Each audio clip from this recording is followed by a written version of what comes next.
The next morning, Leo White was deep in a dream when he felt someone shaking him. He cracked his eyes, open to find his three roommates staring down at him. Leo fumbled for his phone on the pillow. Not even 7 a.m.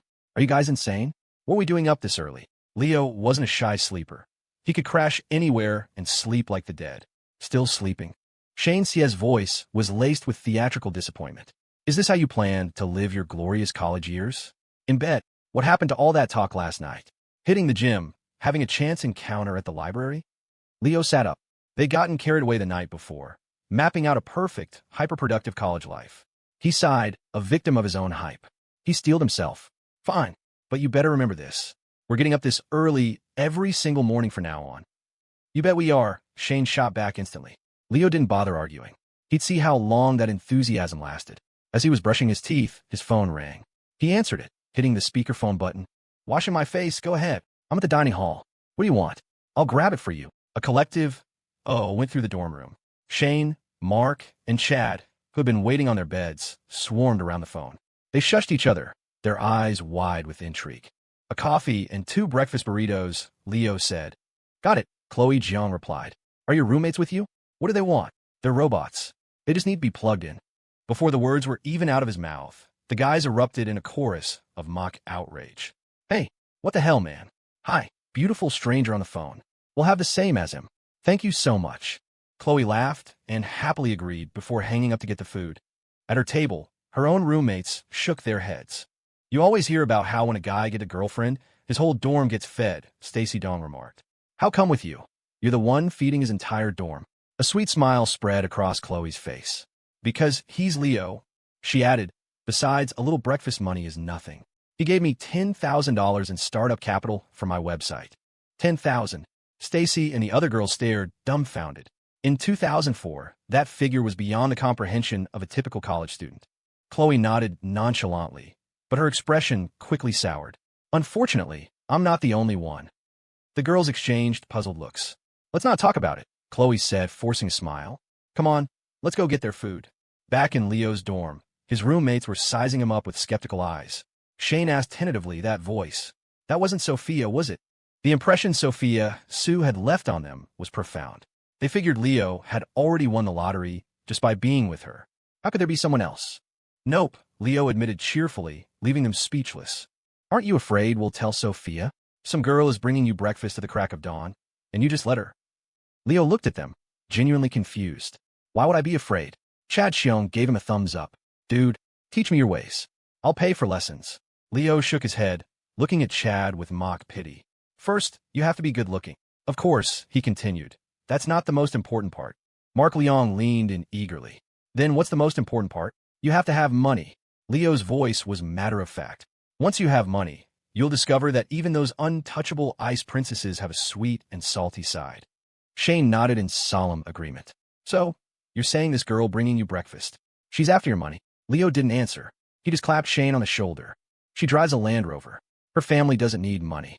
She just likes me because I'm handsome. The morning rush had filled the dining hall, a sea of freshmen in their matching green and khaki wilderness orientation gear. Upperclassmen hadn't returned to campus yet, and even if they had, few would be up this early. Before they walked in, Shane and the others refused to believe the girl on the phone was the Chloe Jiang. It sounded like a fantasy, but when they saw her jogging over to greet them, they were completely stunned. Their first thought was that she was even more beautiful in person than in the pictures on the campus forums and live journals. I saved us a spot over there. Your breakfast is all ready. Thanks. Shane stammered. You're welcome. Chloe's eyes curved into crescents as she smiled. She immediately turned to Leo, chattering away. Leo, I have to give a speech later as the freshman representative, and I'm also hosting the welcome week party. She looked at him expectantly, waiting for praise. But Leo just shook his head with a sigh. Is our school really that desperate for people? Jerk! Chloe shot back, not a bit angry, and dropped the subject. Shane and his friends watched, dumbfounded. Was this the goddess from the online forums? In front of Leo, she was acting like a smitten schoolgirl. Chloe led them to the table she'd saved, where her roommates were already sitting. Leo, Stacy Dong glanced at him, not seeing anything particularly special. She couldn't understand why Chloe had fallen so hard. Ladies, a pleasure. Chloe's roommates were all attractive enough to earn a second glance on their own, but next to Chloe, they seemed almost plain. The two groups of roommates, all strangers to one another, exchanged brief introductions, but then fell into a stiff silence, each group eating their own food. Only Chloe kept the conversation going, talking nonstop to Leo. The others couldn't stand the awkwardness and quickly finished their meals. You two take your time. We're going to go find our groups. Leo was about to leave too, but Chloe tugged on the hem of his jacket, refusing to let go. What's wrong? He asked after everyone else had left. Chloe bit her lip, struggling to find the words. After a long moment, she finally spoke, her cheeks flushed. Maybe we should get a place off campus. Stacy and the others are nice, but when I'm around, they get really awkward. They're always tiptoeing around me. I don't know how to describe the feeling. It's just not good. It had taken all her courage to say it. Leo understood. It was the exact reason he kept such a low profile, not even buying a car. He was worried about the kind of distance that a huge wealth gap could create, making it impossible for others to treat him normally. People needed social connection, and that kind of alienation wasn't healthy. Chloe wasn't dealing with any melodramatic dorm room drama. No one was openly jealous or dismissive of her because of her family's wealth, nor was anyone fawning over her to curry favor. But the gulf created by their different worlds was a tangible thing, an unspoken barrier that was especially palpable among perceptive young women. Everyone knew, deep down, they weren't from the same world. It was a common human reaction. In the presence of someone clearly above them on the social ladder, people either become deferential or, if no direct benefit is involved, they instinctively create distance. No one enjoys feeling overshadowed, and Chloe couldn't stand their deference. Leo didn't answer her question directly. Instead, he asked, "Do you have anything planned for tonight after the orientation activities?" When she shook her head, he continued, "All right, wait for my call after we're done." Though she had no idea what he was planning, Chloe's face brightened. Okay. The athletic fields were only a 3 or 4 minute walk from the dining hall. By the time Leo found the assembly point for the Finance 1 section, everyone else was already there, buzzing with first-day energy. As he approached, both the guys and girls stared at him with curious eyes, their whispers trailing him. The guys looked envious. The girls strangely looked a little disappointed. Shane scurried over, grinning sheepishly. "Well, dude, you're officially famous in our class now." Leo was clueless. Shane explained, "After Holly 1 and her roommates went back to their dorm last night, someone spread the word that you have a girlfriend who goes to the University of Oregon. You know how girls love to gossip." Leo blinked. "Did I ever say she was my girlfriend?" Shane shook his head. "You didn't have to. We all saw you two together. But that's not the main thing. The main thing is that this morning, a bunch of people saw you getting all cozy with Chloe Jiang. And now the rumor mill is in overdrive." Leo finally understood the weird looks. A player? No, that term felt a little dated. Two-timer? Cheater? He felt a need to clarify. Otherwise, his romantic prospect for the next 4 years would be shot. "You know, we're all just friends. You guys believe me, right?" Mark and Chad had joined them. Hearing his feeble defense, they all shook their heads in unison. "Bro, you're my hero. Seriously, just tell us, how do you do it?" Leo knew his simple denial was pointless. He changed his tactic. "What if I taught a class on it?" "Yes, we've been waiting for you to say that. Everyone listen up. Leo's going to teach a masterclass." Just before 8 o'clock, the student instructors appeared. The one assigned to Finance 1 wasn't much older than them, but his eyes had a steeliness that the freshmen lacked. He was a man of few words. Besides calling out numbers, shouting cadence, and barking orders, he forbade any other talking. The orientation was dull, with nothing eventful happening. Few dared to challenge the instructor's authority. He looked like the type who would actually make someone stand at attention on the bleachers under the 37-degree sun. If there was one minor incident, it was that the bulk water jugs delivered to the field all had advertisements plastered on them for a new gaming lounge. "CS tournament? You gotta be kidding. I'm unstoppable with an AWP down mid," Shane boasted during a water break. "We should sign up after lunch. A $3,000 prize pool. Split 5 ways, that's $600 each." Mark, who had never really played PC games, wasn't interested until he heard the prize money. His eyes lit up. "Leo, we need 2 more. You in?" "Yeah, I'm in." "All right, now we just need 1 more." Shane muttered, his eyes landing on Richie Ho, the temporary class president, who was refilling his bottle. "Richie, CS team, we need 1 more. You in?" I don't know how to play." "No problem, none of us do. We're just playing for fun." Shane lied smoothly, planning to blow Richie's mind with his skills later. "It's settled. I'll add your name when I sign us up." Unable to get out of it, Richie reluctantly nodded. News of the tournament spread like wildfire across the neighboring colleges. Plenty of people wanted to watch, and just as many wanted to compete. The name that caught fire along with the news was the Galaxy Gaming Lounge. Spike had picked the name. He said it sounded epic. The flyers promised cutting-edge rigs, top-tier service, and hordes of beautiful women. Every line was a direct hit on the heart of a college-aged male. Soft opening tomorrow. Free play all day. Grand opening the day after. $5 for 3 hours. 10 for an all-nighter. Tournament sign-ups right here. Leave your contact info, and we'll notify you of your match time. Full teams can register directly. Solo players can sign up for the free agent list. The Galaxy Gaming Lounge was a 2-story building with nearly 200 computers. Before it even opened, a crowd had gathered at the door, all wanting to sign up for the tournament. When Leo and his crew arrived, the entrance was a chaotic mess. "You guys sign up, I gotta use the restroom," Leo said, slipping away. This was his first time seeing the finished lounge. He snuck in through the back door, but was immediately stopped by a girl. She wore thick, dramatic makeup, and her multicolored hair was shellacked into stiff spikes with an impressive amount of hairspray. Leo's eye twitched. So these were the beautiful women with great figures that Ing had hired. Are Spike or Ing around? Yeah, they are. You know them. Hearing their names, the scene girl's attitude shifted. Take me to them. Okay. Inside, a few simple offices had been partitioned off for the tech staff and Spike's team to handle daily operations. When Leo walked in, he found Spike in the middle of planning the opening. Having run an arcade before, he knew the general process. And for any details he missed, a girl with glasses sitting next to him was there to fill in the blanks. "Leo, man, you're here." Spike immediately dropped what he was doing and hurried over. "We're all set for the soft opening tomorrow. Here's the detail plan. Want to take a look?" Leo knew Spike wasn't the type to create spreadsheets. It must have been the work of the girl with glasses, the person Laura Ian had sent to help him. He glanced at the document. It looked fine. "Leo, these are the servers we hired based on your requirements. What do you think?" Ian came over to greet him. "Everyone, this is Mr. White. Call him Mr. White." 8 girls, each with a different wild hairstyle and color, stood in a line. Their outfits were a mishmash of punk and goth. Leo could barely look at them. He just heard them chant in unison, "Hello, Mr. White." The sound gave Leo a strange feeling, like he'd just walked into a seedy nightclub from the future. "These are the people you found?" Leo asked Ing. Ing nodded earnestly. A lot of people had applied. These were the ones she had carefully selected. No tattoos, non-smokers, good-looking, long legs. Most importantly, she thought their hairstyles and clothes were cool. Leo was speechless. He checked his phone. He had an hour before his afternoon orientation session. There was enough time. The hair has to go. Dye it back to black. The clothes are wrong too. What? A wave of murmurs rippled through the girls. Their hair was their pride and joy. "This is non-negotiable," Leo said flatly, hearing their protests. He added, "I'll give each of you $100. If you want to stay, use the money to get your hair done. I want it black and straight, like the other students on campus. If you don't want to stay, take the money and you're free to go." His gaze shifted to a small figure in the corner. Among the flock of scene girls, she looked the most normal.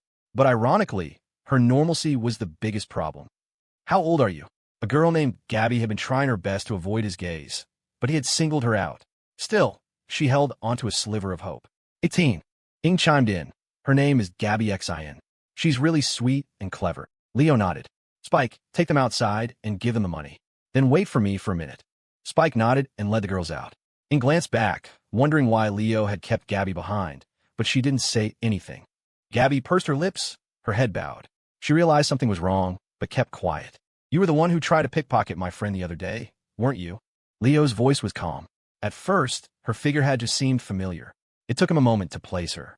It was the girl he'd seen the day Chloe's phone went missing. Gabby lifted her head, her bright eyes holding a slyness that didn't match her age. She didn't bother denying it. "So, are you going to call the cops?" Leo shook his head. He normally wouldn't meddle in other people's business, but he couldn't have her stealing in his own establishment.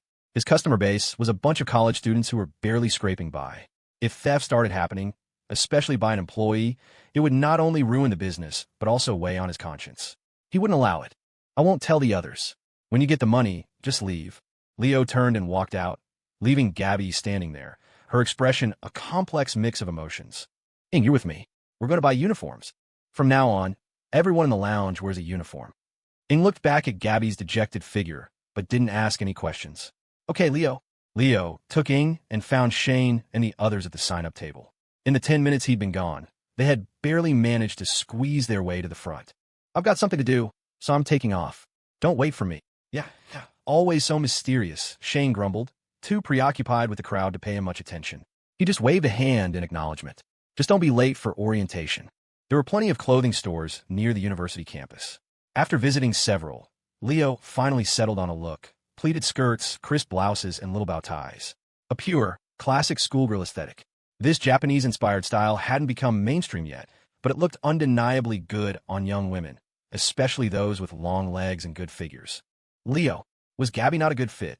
Ing, who had been wrestling with the question the whole walk, finally asked. She really liked the girl. They'd chatted a lot and gotten along well. You want to keep her? Leo asked directly. Ing bit her lip and shook her head. It's your call. She told me a bit about her past. She promised me she wouldn't be like that anymore. Leo paused for a moment.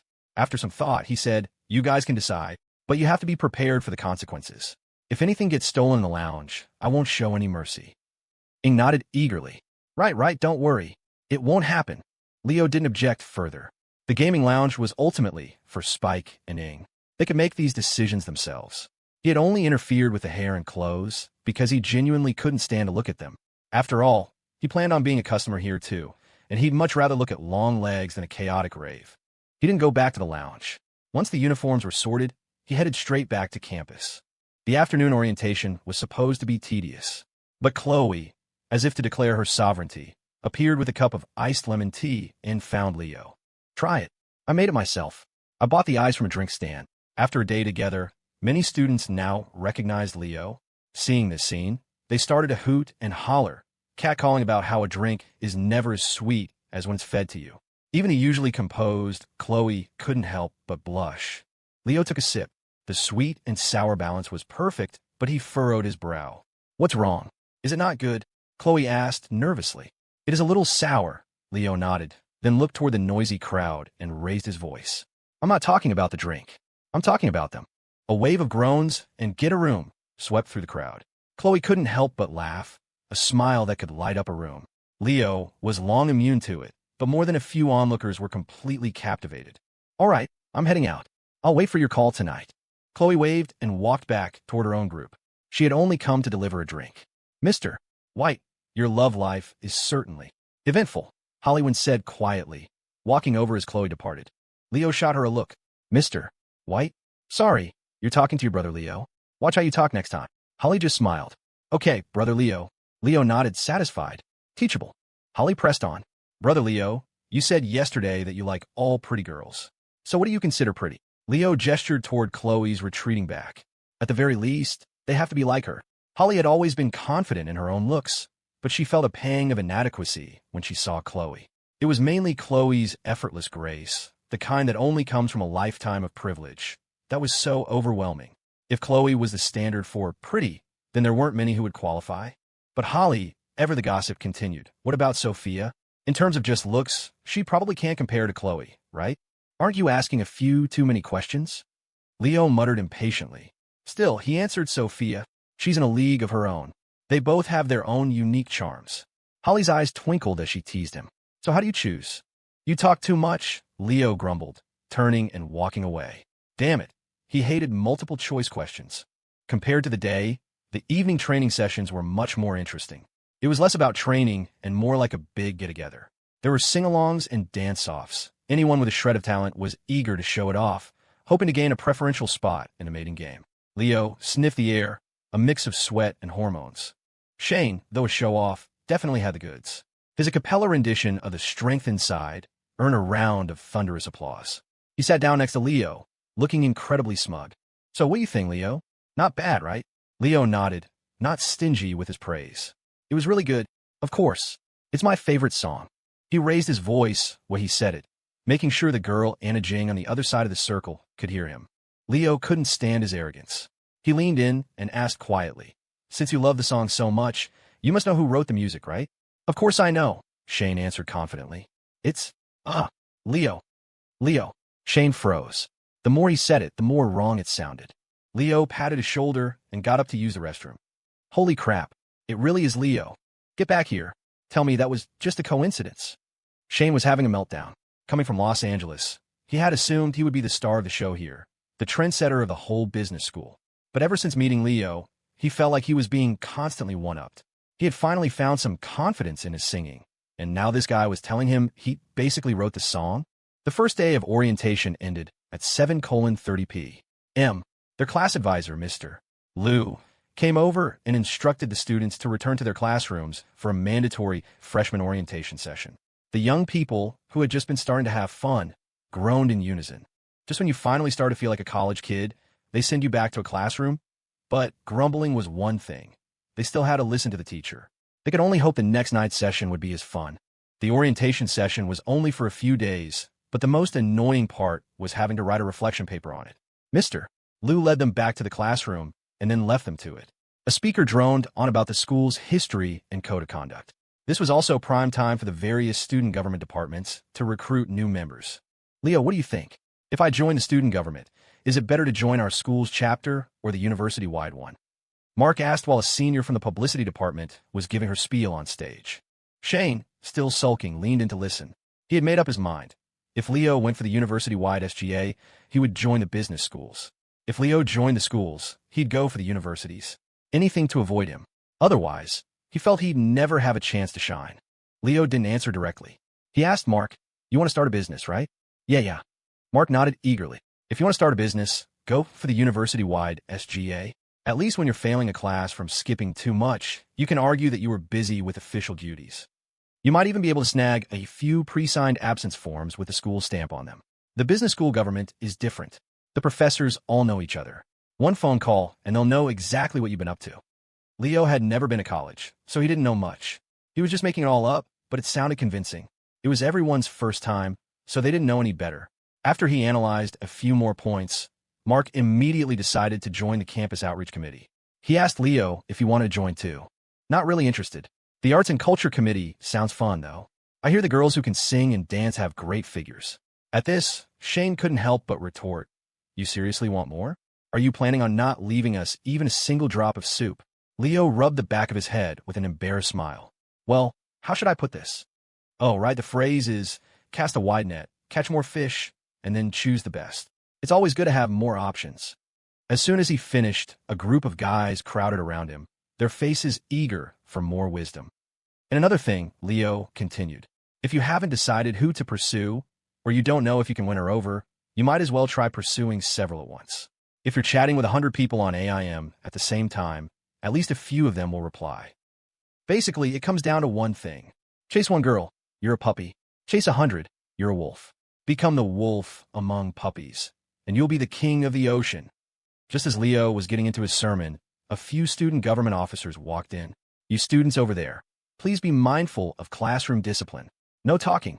After he spoke, the crowd that had gathered around Leo immediately sat up straight and fell silent. "Ah, freshmen. So obedient, so easy to manage." Leo glanced at the badges hanging from their chests. "Student Conduct Committee? Okay, no wonder they were so serious. The Student Conduct Committee is recruiting. Anyone interested can come to room 213 tomorrow at noon for an interview." After they left, Leo lost the desire to continue his lecture. He just rested his head on his desk. This kind of thing was incredibly boring to him. The next group to come in was the Campus Outreach Committee. They did the most thankless work, faced the most rejection, and got shot down the most. But they also learned the most. The guy on stage was a fantastic speaker, his words weaving a compelling picture that had many students hooked. Mark, already interested, asked a series of questions, all of which the speaker answered fluently.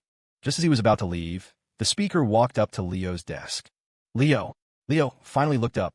"Oh, hey, Angie. Long time no see. You're looking healthier." Angie remembered Leo clearly.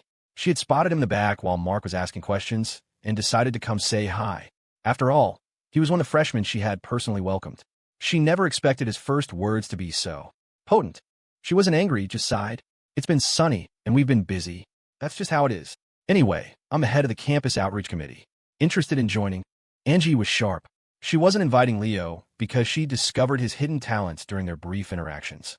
It was because of Chloe Jiang. She had personally witnessed Chloe acting like a little schoolgirl around him. As a woman, she knew exactly what that meant. Chloe was a top priority for this year's student government. Whichever department she joined would get a massive boost in visibility, which would be hugely beneficial for their future activities. Getting her into outreach would be even better. With Chloe's status, negotiating sponsorships with local businesses would be far less of a struggle.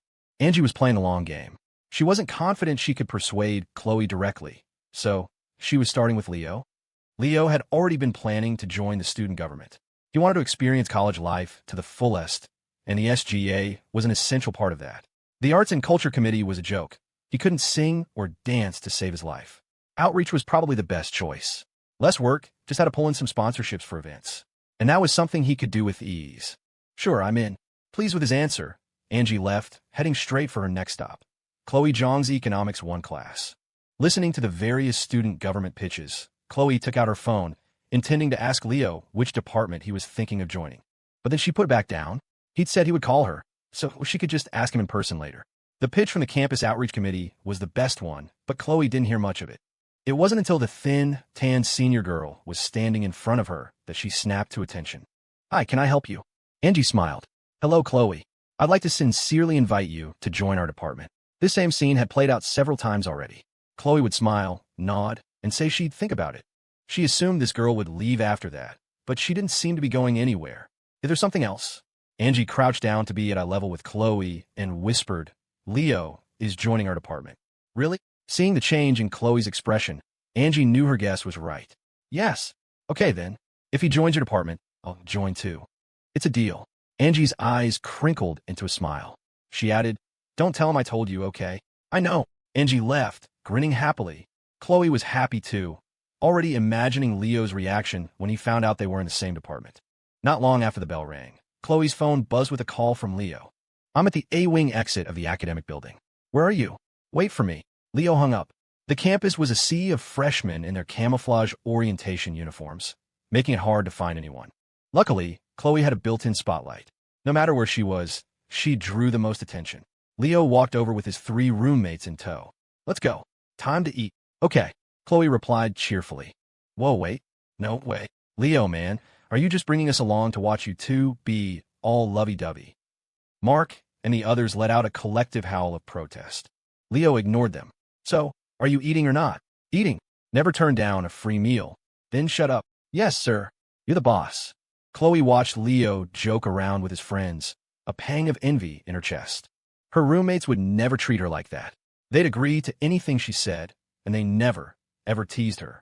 Chloe was grateful for their kindness, but she always felt like something was missing. Seeing Leo, she realized what it was. She was missing that feeling of equality. With them, there was always a sense of distance. The group found a decent-looking place that served burgers and wings. Leo remembered Chloe liked fish, so he ordered a couple of fish sandwiches and a big platter of wings and fries. Then he ordered a pitcher of ice-cold beer. Adults have their own way of dining. If middle-aged men talk nonsense after a few drinks, young men are even worse. After just a couple of glasses, Mark was already pontificating. As soon as orientation is over, I'm going to start my own company, and then I'm going to buy a Land Rover.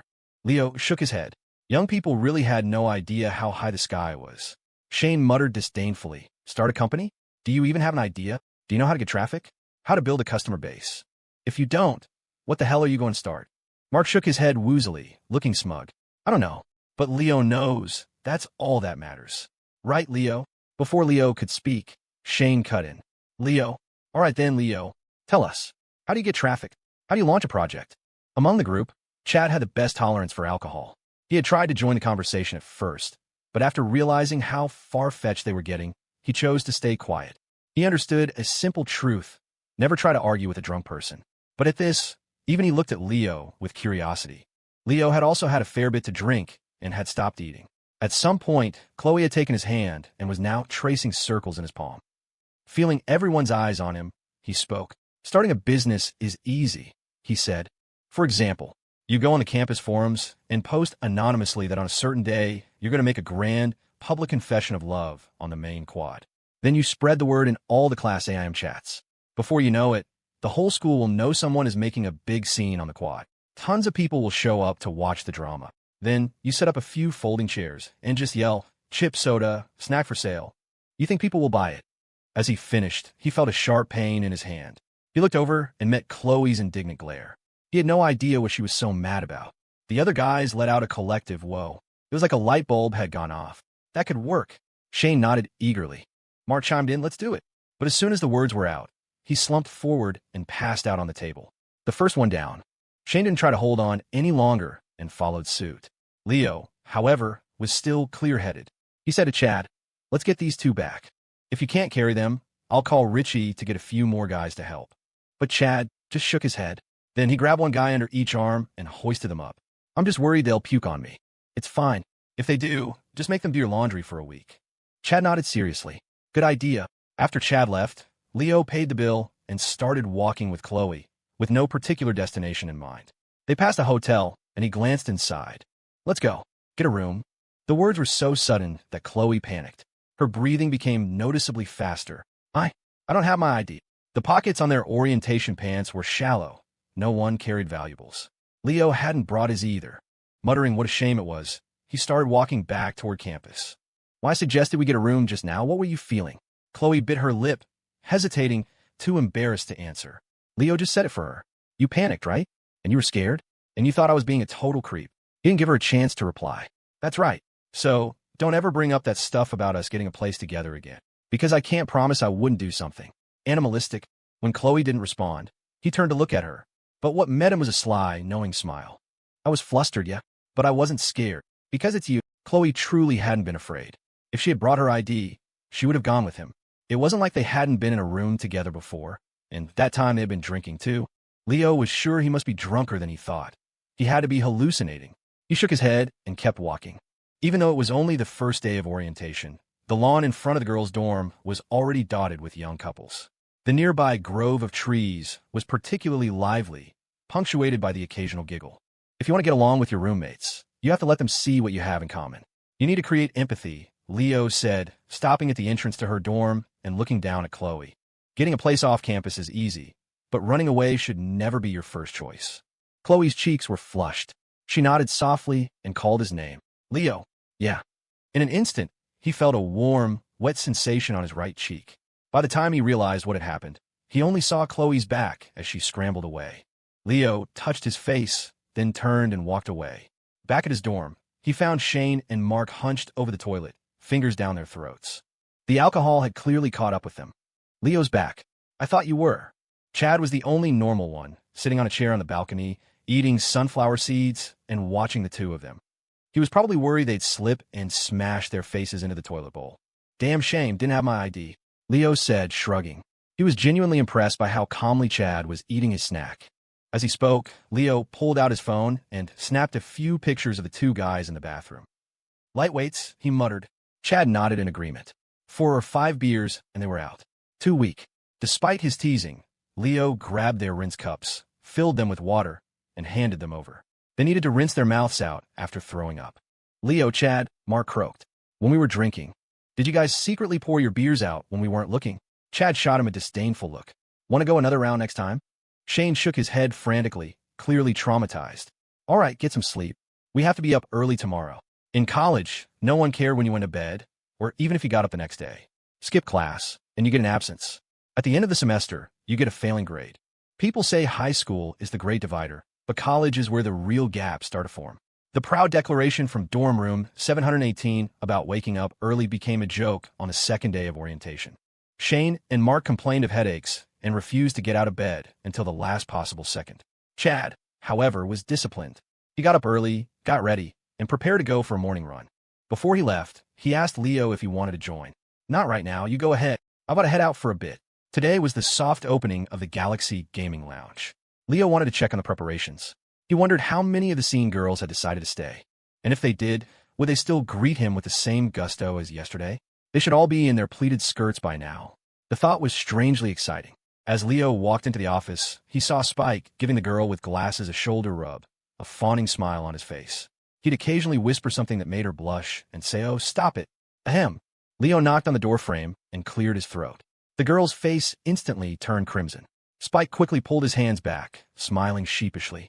Leo, Claire was just so tired these past few days, I was helping her with her shoulders.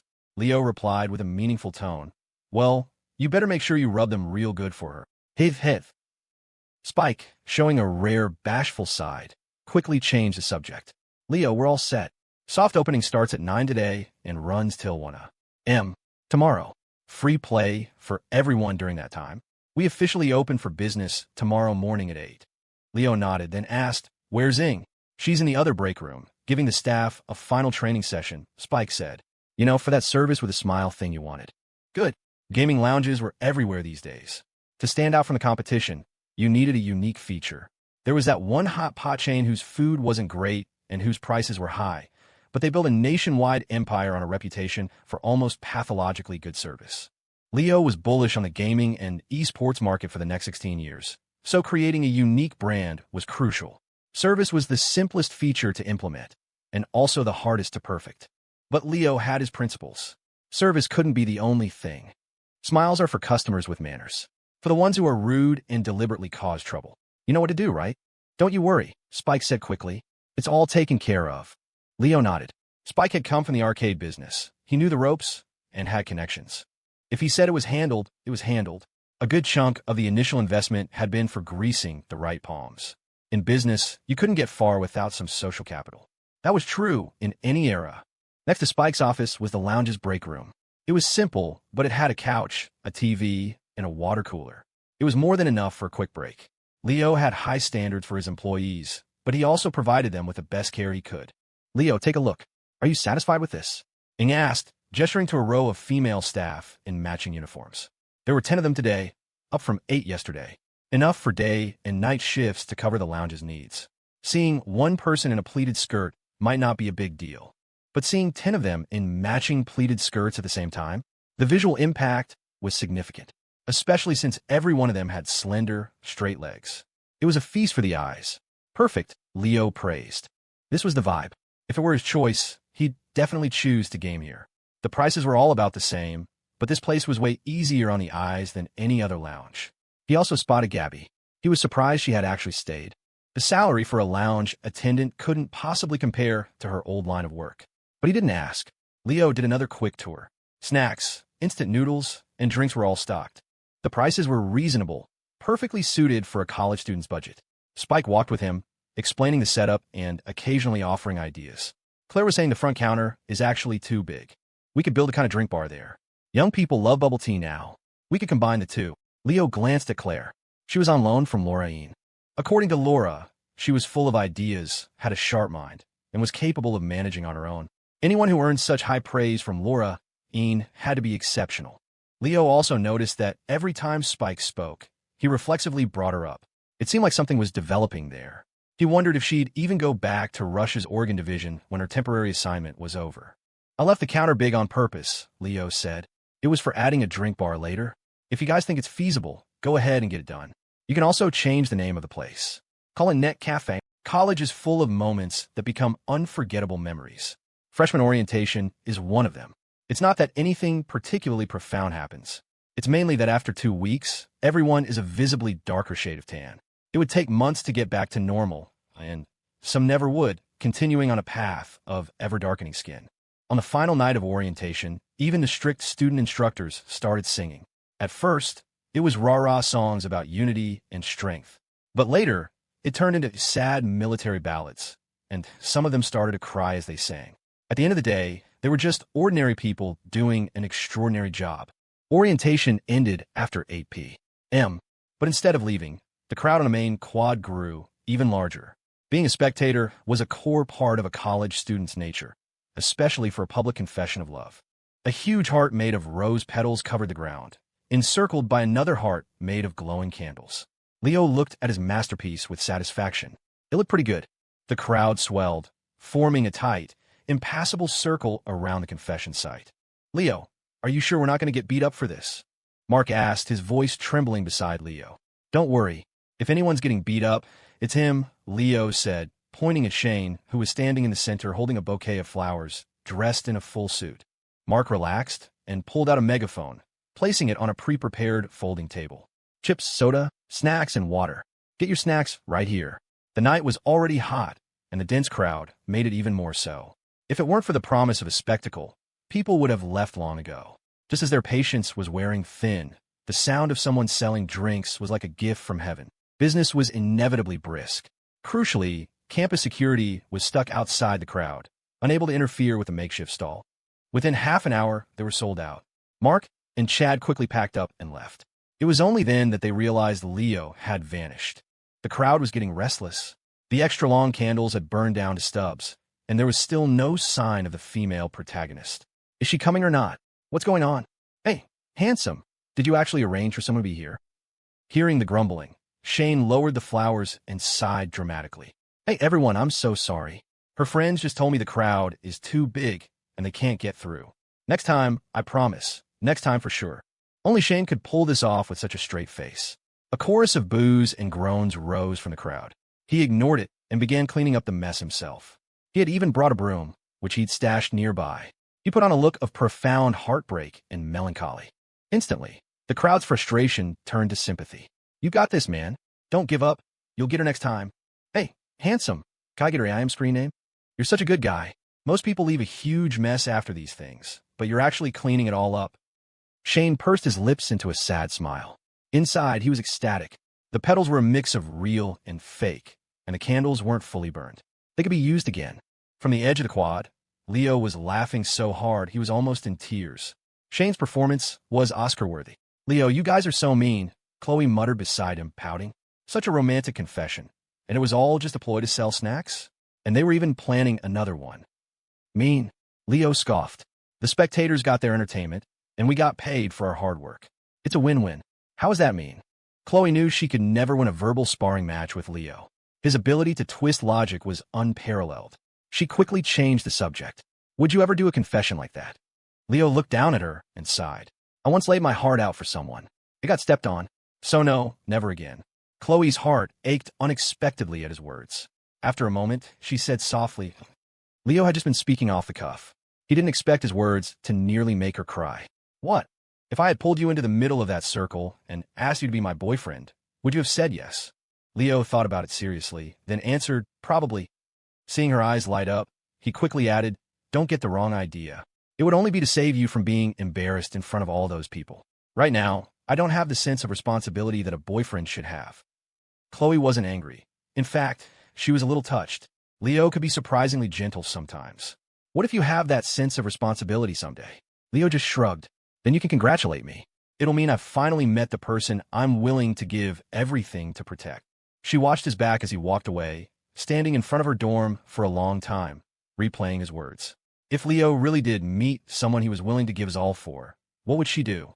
Could she really say congratulations? For some reason, an image of Sue suddenly appeared in her mind. If Leo started dating someone else, it seemed like Sophia would still be able to be his friend, completely at ease, because she could maintain a distance that was comfortable for both of them. But her? Chloe didn't dare to think about it any longer. The moment Leo walked into his dorm, Mark pulled him over. Leo, we made a killing, he said excitedly. We sold everything. After costs, we made over $240. This is way better than a part-time job. Shane chimed in smugly. Of course it is. And look at all that I sacrificed for it. As he spoke, he was on his laptop, adding the AIM screen names of the girls he'd just gotten. It seemed he was the biggest winner of all. Leo quickly shut the door. If word of this got out, they would definitely get their asses kicked. Keep it down. You can only pull this off once or twice. Any more, and it won't work. Got it. Mark was thrilled. He asked Leo, so what's our next move? Simple. You take this money, buy more inventory, and then go door to door on the 5th, 6th, and 7th floors of the dorms, letting people know we sell snacks, instant noodles, and drinks. Be the floor's convenience store. You can even give out our dorm's phone number. If someone needs something, we deliver it directly. It's hot out, and they're on the upper floors. No one wants to move. Lazy people's money is the easiest to make. Mark understood. He agreed immediately. Okay, I'll get on it tomorrow. Seeing his enthusiasm, Leo added, once you have a loyal customer base, you can start thinking about partnering with off-campus businesses. Food, whatever. As long as a customer needs it, you deliver it. If you can't handle it alone, you recruit people under you. You could even start a company. Leo kept talking, and Mark diligently took notes. Chad and Shane watched, dumbfounded. Whether it was feasible or not, the way he churned out one business plan after another was mesmerizing. They were both getting excited. Leo's speech was interrupted by his phone ringing. Who's calling this late? He grumbled at the unfamiliar landline number, but answered anyway. Leo. Angie, what's up? Leo had gotten into the outreach committee without any trouble, and Chloe had followed. Perhaps due to the celebrity effect, their committee had more new members than any other in the student government this year. The school is planning the Welcome Week party, and we need to get some sponsorships. Are you free? Leo frowned. I thought Rush Sportswear was the exclusive sponsor for this event. He heard Angie sigh on the other end. The manager from Rush wants us to give him a kickback. Like on paper they sponsor us for $6,000, but we have to give him $2,000 back. That's not even the worst part. He also wants Tanya to go to dinner with some executive. What does he think we are? Leo's brow furrowed. This was not good. Leo, are you listening? Angie asked when she heard silence. We're short 5,000. We're trying to figure something out, but we should be able to manage. Leo took a deep breath, composing himself. It's fine, Angie. 6,000, right? Leave it to me. The next day, after the final orientation showcase, the freshmen were given a half-day off. After lunch, the members of the campus outreach committee gathered in a classroom for a short meeting. Angie's expression was grim. Raising over $5,000 in sponsorships in 2 days was a monumental task. Tanya spoke up. Maybe I should just go to dinner with them. It's a civilized society. I'm not going to lose a piece of me. She examined her freshly manicured nails, looking completely unconcerned. But Andy Ming, sitting next to her, immediately shot back. No way. It's a business partnership. That's it. Why should you have to do that? I refuse to believe we can't get sponsors without them. Angie sighed. I'll assign tasks this afternoon. Seniors will take the new members. We'll see how much we can raise and go from there. Tanya, don't bring this up again.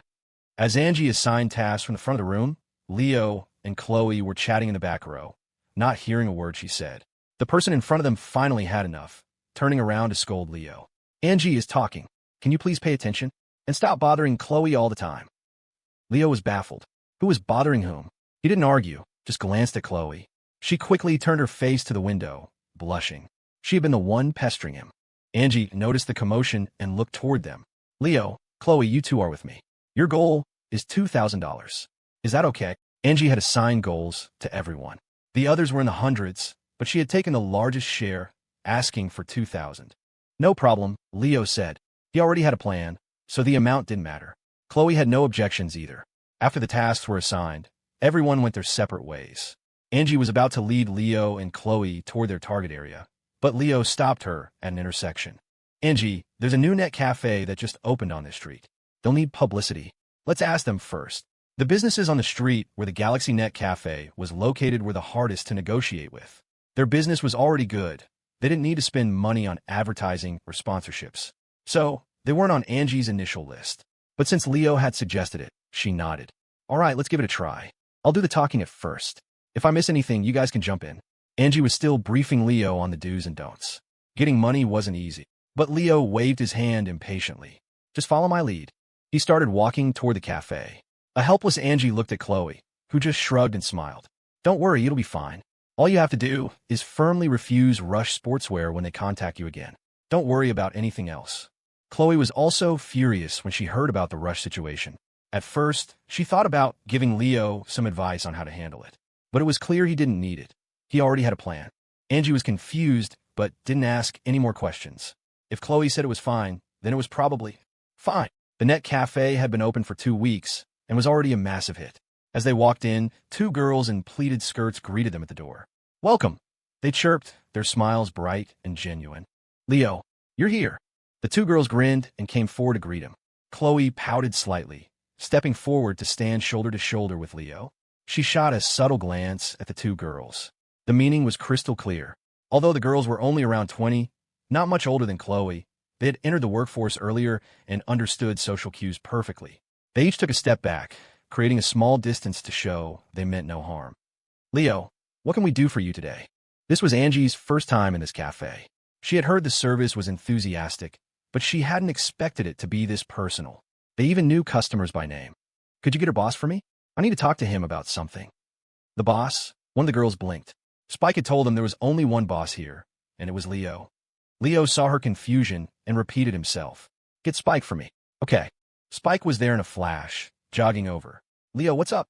Leo rarely sought him out, so if he did, it was important. Our school's Welcome Week party needs a sponsor. We're short 6,000. Is the revenue from the past few days enough? When it first opened, the Galaxy Net Cafe had run a big promotion. Deposit $100, get $50 free. Many customers had prepaid for a week or even a month of gaming time. While that brought in a lot of cash up front, it meant that although the cafe was full every day, the actual daily income from gaming fees wasn't high. Fortunately, gaming fees were only part of the revenue. Sales of snacks and drinks made up a large portion as well. 6,000? Spike repeated, then nodded. Yeah, that's enough. Our daily gross is around 5,000 right now. Leo got straight to the point. All right, the university's Welcome Week party will be exclusively sponsored by the Galaxy Net Cafe. 6,000. Give it directly to her.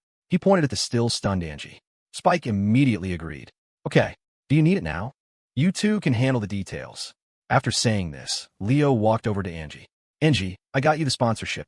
If the people from Rush contact you again, you absolutely cannot give in, you understand? Angie nodded dazedly.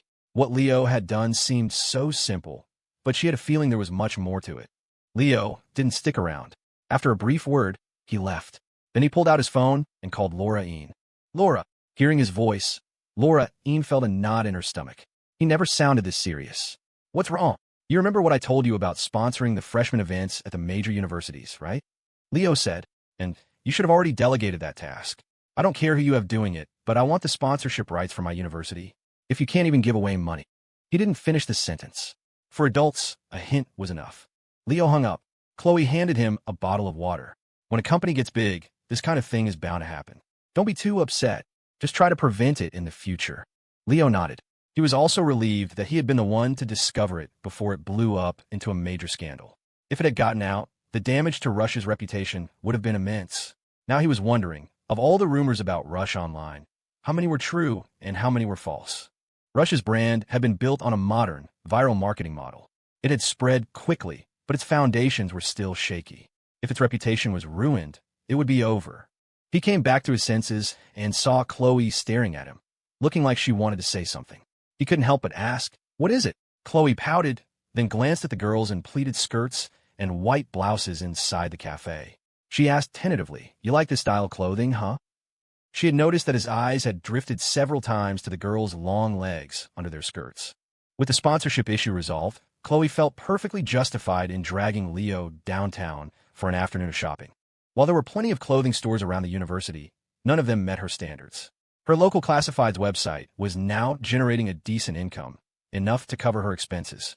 So, in the end, it was your dad's people who helped you run the website. Leo asked from the passenger seat of the Land Rover.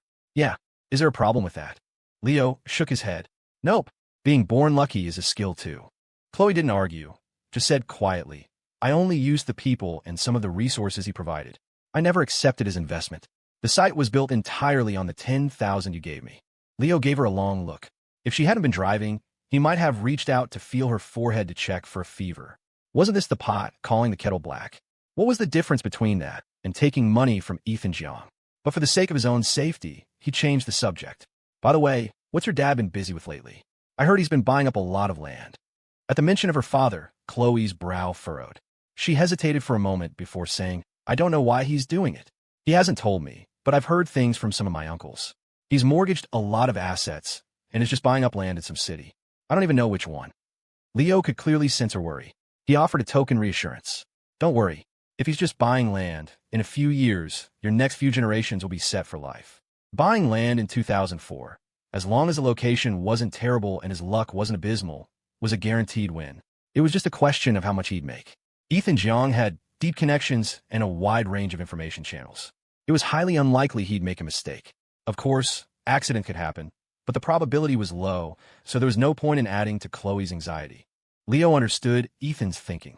At her age, Chloe should be carefree and happy. He would handle the risks and anxieties himself. Chloe took a deep breath and pushed the worries aside. She parked the car in the mall's garage, and they walked inside together. It had been a while since she'd come to the city to shop, and she planned to make the most of it. Some people are born to be clothes hangers. They look good in anything.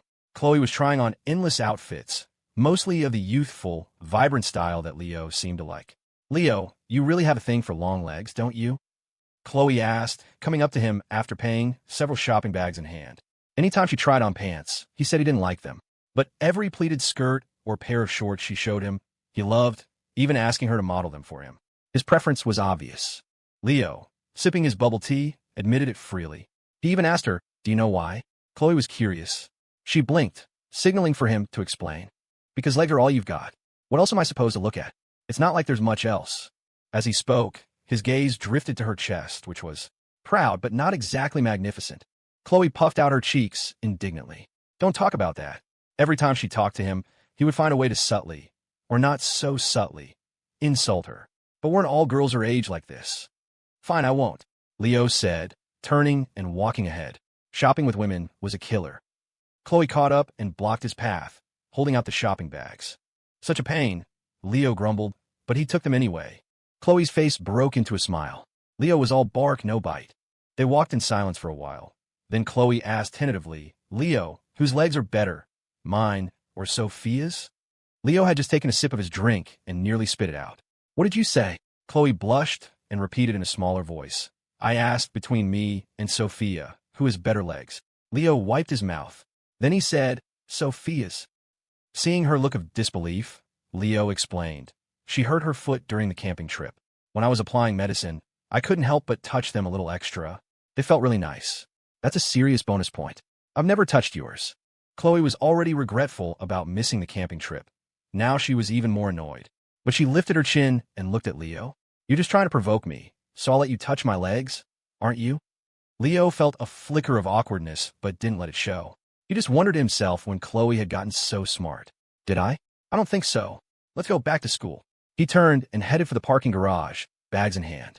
Man, girls these days were getting harder and harder to fool. Chloe smiled slyly and jogged to catch up. When they reached the Land Rover, she said suddenly, Actually, it's not out of the question. If I could sit in the passenger seat. Leo immediately snatched the car keys. A Land Rover, the dream car of every man. I've always wanted to drive one. Can I borrow it? Chloe had seen him change moods quickly before, but this still surprised her. She smiled, her eyes curving, and nodded. Then she got into the passenger seat. Leo drove smoothly, prioritizing safety above all. After all, when you're steering with one hand, it's understandable to go a little slower. By the time they got back to campus, Chloe's face was beet red. Before getting out of the car, she asked him, so now, whose are better? Ahem. Leo cleared his throat to cover his embarrassment. Let's call a tie. Chloe pouted, about to say more, but Leo's phone rang. Angie, what's up? Leo, the manager from Rush, contacted me again. He wants exclusive sponsorship rights for the Welcome Week party. And the deal he's offering is so good, it's almost impossible to refuse. Angie's voice was full of conflict as she made the call. She had promised Leo she would refuse, but the offer was just too generous. Torn, she decided to let Leo make the choice. Whatever he decided, she would accept. She was amazed that a freshman could have this kind of influence. It was as if he knew Rush would contact them again. Leo, this is the regional manager for Rush, Mr. Ray. Inside the student government reception room, Angie stood up quickly to make introductions as Leo walked in. Mr. Ray was a burly man with a thick gold chain around his neck, who knew if it was real or fake. A wide smile was plastered on his face, his eyes crinkling into slits. Hello, young man. You're the one in charge of the sponsorship for this event, right? You've probably heard of Rush. We're very sincere about working with you. Leo ignored him, his gaze fixed on Angie. How had he suddenly become the one in charge of sponsorships? Angie just shrugged, giving him a look. She had already rejected the man's demands, but he was relentlessly pushing for a deal, acting as if he wouldn't leave until he got his way. And the offer he'd made was incredibly generous. Unsure of what to do, she had pushed the decision onto Leo. Mr. Ray, is it? We already have a sponsor. We don't need another one at the moment. Thank you for your kind offer. Leo's rejection was blunt. Fat Ray had heard a similar response from Angie and clearly wasn't giving up. My young friend, I think we can still discuss this. Rush is a major brand. If this collaboration goes well, there will be many more opportunities in the future. We could even sponsor all of your university's future events. Leo shot him a cold look, his voice dripping with sarcasm. And I suppose that would require a kickback, and maybe a few female students to keep you company for drinks? With his cards on the table, Fat Ray dropped the pretense.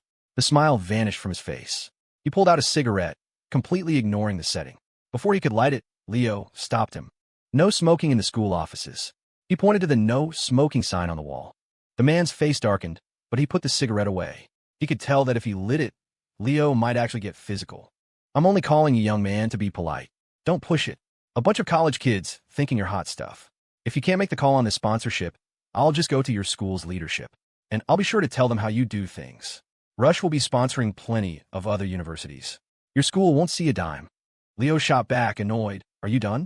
If you're done, then get out. I don't believe the faculty at this university would sell out their own students for a little sponsorship money. Besides, do you even have the authority to speak for Rush? The man's face went from red to white. He clearly hadn't expected a student to dare talk back to him. Agitated, he began to speak recklessly. Kid, Rush is nothing. The one who wanted to have dinner with that Tanya girl is a director from the Economic Development Zone. For him to even notice her is an honor. You really think playing the hero here will make her grateful? She's probably cursing you out for messing up. Hearing this, Leo felt a sense of relief. As long as it wasn't an internal issue at Rush. He had been worried about rot in the upper management. This was just one bad apple spoiling the bunch. It was salvageable. As for that director, he just wouldn't do business in his district. Leo was about to press for more information when a teacher walked in. Leo recognized her. She was from the Student Affairs Office, the direct faculty advisor for the student government. We can't afford to associate with a brand like Rush. Please leave, and don't come back. We have students seek sponsorships to help them build their skills. That's it. You don't seriously think we're hurting for a couple of bucks, do you? I will be remembering your company's conduct. The man knew the conversation was over. He snorted, stood up to leave, and snatched his pack of cigarettes from the table. Ms. Zhao, what are you doing here? Angie asked, surprised to see her. I was next door. I heard everything, and I'm furious. Does he really think our school is a pushover? And to think I used to actually like this brand. Leo could feel Ms. Zhao's anger. Her voice was trembling. Angie, could you go get Ms. Zhao and me a bottle of water? Leo said, deliberately trying to get Angie out of the room so he could talk to the teacher alone. If one person's actions were attributed to the entire company, it would be a huge problem, especially actions this unsavory. Okay, Angie left. Now it was just Leo and Ms. Zhao in the reception room. Leo, right? Angie has told me about you. You're a good kid. Ms. Zhao was trying to calm herself. Leo noticed that the shirt she was wearing had the Rush logo on it. No wonder she was so angry. When Angie returned with the water, she saw Leo and Ms. Zhao chatting and laughing. In less than 10 minutes, they seemed like old friends. Leo took the water, had a sip, and then stood up to leave. Ms. Zhao, Angie, I have to go, so I won't disturb you any longer. All right, Leo. If you ever run into any trouble at school, you can tell me. That number I gave you, I'm basically on it 24/7. Angie knew Ms. Zhao's usual stern demeanor with students. Seeing her now with this intriguing expression left her completely bewildered. After Leo left, Ms. Zhao's smile faded. Angie, look out for Leo from now on. If he runs into any problems at school that he can't solve, you can come to me. And you should try to connect with him more. Ms. Zhao's words were suggestive. She patted Angie's shoulder and left. In front of her, Leo had called Laureen. After briefly explaining what had happened, Laura had taken it very seriously and apologized profusely to Ms. Zhao.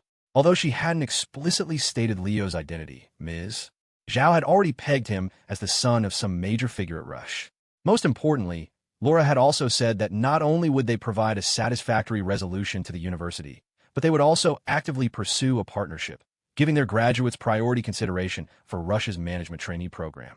Leo left the office and went straight to Rush's regional headquarters in Oregon. Laura was already waiting with tea. Ray was hired through an interview.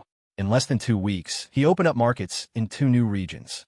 He's capable, but I never expected him to do something like this. That director he mentioned, I looked into him. He is indeed a bit of a problem, not just in the economic development zone. He has deep connections throughout the entire Seattle-Tacoma area. Ray is quite close with him. If he decides to make things difficult for us because of this, our business expansion in this region could be severely restricted. Leo leaned back in the executive chair, his legs crossed, tapping a rhythm on the desk with his fingers. As Rush grew, the problem of its unstable foundation became more apparent. High-level connections. You could win over minor officials with lavish gifts. But major players had no need for them. They wouldn't accept them no matter how much you offered. As Leo was thinking, Laura's phone rang. She saw the caller ID and put on speaker. Laura, the students at that university are completely out of line. They kept saying if we want to sponsor, we have to give them $300,000 or $400,000 first. They're clearly treating us like idiots. I couldn't negotiate with them. Oh, by the way, there are 2 new large shopping malls being built in the economic development zone. They haven't started leasing yet, but I have a way to get priority selection for store locations. The director said $50,000 would do it. What do you think? Laura looked at Leo. Seeing him nod, she said, okay, I understand. Let me think about it. After Laura hung up, Leo took out his phone and dialed Julian Jiang. As soon as the call connected, he heard Julian's smarmy voice. Leo, my man, to what do I owe the pleasure? Leo didn't waste time. Ever heard of a honey trap? Julian was shocked. You got caught in a honey trap? But you're in Washington. I can't help you there. Should we call the cops? Shut up and be serious. This guy likes college-age girls, and he has connections in the Seattle area, so we need people from out of town. Say no more. I'm an expert at this. I'll bring a team over tomorrow. Desperate times call for desperate measures. At first, Leo had only planned to fire Ray, maybe teach him a small lesson and send out a company-wide notice. But he never expected the guy to try and extort him directly. 50,000 for priority selection. While Leo was willing to spend money to build relationships, he wasn't willing to be played for a fool. After hanging up with Julian, Leo took a deep breath to compose himself. Then he called Ray. Mr. Ray, I was out of line earlier. There are a lot of people around, you understand. The director likes girls like Tanya, right? Tanya's hard to persuade, but I have a few classmates. Don't worry, they're definitely prettier than Tanya. Of course they won't talk. I get it. I get it. Leo made his arrangements without hiding them from Laura. She heard the whole thing. Although she was surprised that someone so young could be so calculating, she still felt the need to caution him. If this turns ugly, your friend might not get away clean either. Leo nodded. I know. So why would we let it turn ugly? A powerful man having a fling, getting photographed by a few tabloid reporters by chance. That's normal, right? A hotel having some security cameras is also normal, right? And then if you were to pay a hefty sum to buy the footage to give to him as a gift, that would be perfectly reasonable, wouldn't it? And if, after you give it to him, he somehow loses it, well, whose fault is that? What are you doing here, Julian? Chloe asked, pushing open the door to the private room of the restaurant just off campus. And why do you have that creepy smile on your face? She saw her cousin, Julian Jiang, sitting across from Leo White, the two of them mid-conversation. The sound of their occasional laughter was enough to give her goosebumps. Just came to check on my favorite cousin, of course, Julian said, dropping the previous topic as he turned to tease Chloe. Getting used to things out here? Leo isn't giving you a hard time, is he? Under the table, Leo gave him a swift kick. What do you mean, a hard time? Watch your mouth. Julian scoffed. Look, Mr. White, I know you're technically my boss now, but my psychic told me I was born to be a rebel. If you dare mess with my cousin, I'll lead the entire West Coast Division in a revolt against you. Leo stroked his chin, pretending to ponder this. I've already figured that out. That's why I was planning on replacing you. That got Julian's attention. Leo, my man, my brother from another mother. I was just kidding. He backpedaled frantically. He currently held the distribution rights for Rush Sportswear for half the West Coast. The money was pouring in. Losing that cash cow over a few misplaced words would be a disaster. He quickly turned to Chloe. Dearest cousin, come on, give your brother-in-law, Leo, a shoulder rub. Help him cool off. Whatever, Chloe said, rolling her eyes. Still, she walked behind Leo and began kneading his shoulders. All right, that's enough, Leo said after a moment. You've got all the strength of a kitten. You'd have a hard time scratching an itch. Just sit down and eat. We've been waiting for you. Oh, Chloe chirped, obediently taking the seat next to him. Julian watched them, completely baffled. He'd never seen this soft, domestic side of Chloe before. So, how long are you in town for? Chloe asked during the meal. If I wasn't afraid of Grandpa giving me an earful for coming all this way without seeing you, I'd have been gone this morning, Julian said. Now that I've seen you, I'm out of here. He had arrived the previous day and taken care of business overnight. The photos and video were now with Leo. Julian wanted no further part in it. It was dirty business, and the smart move was to disappear.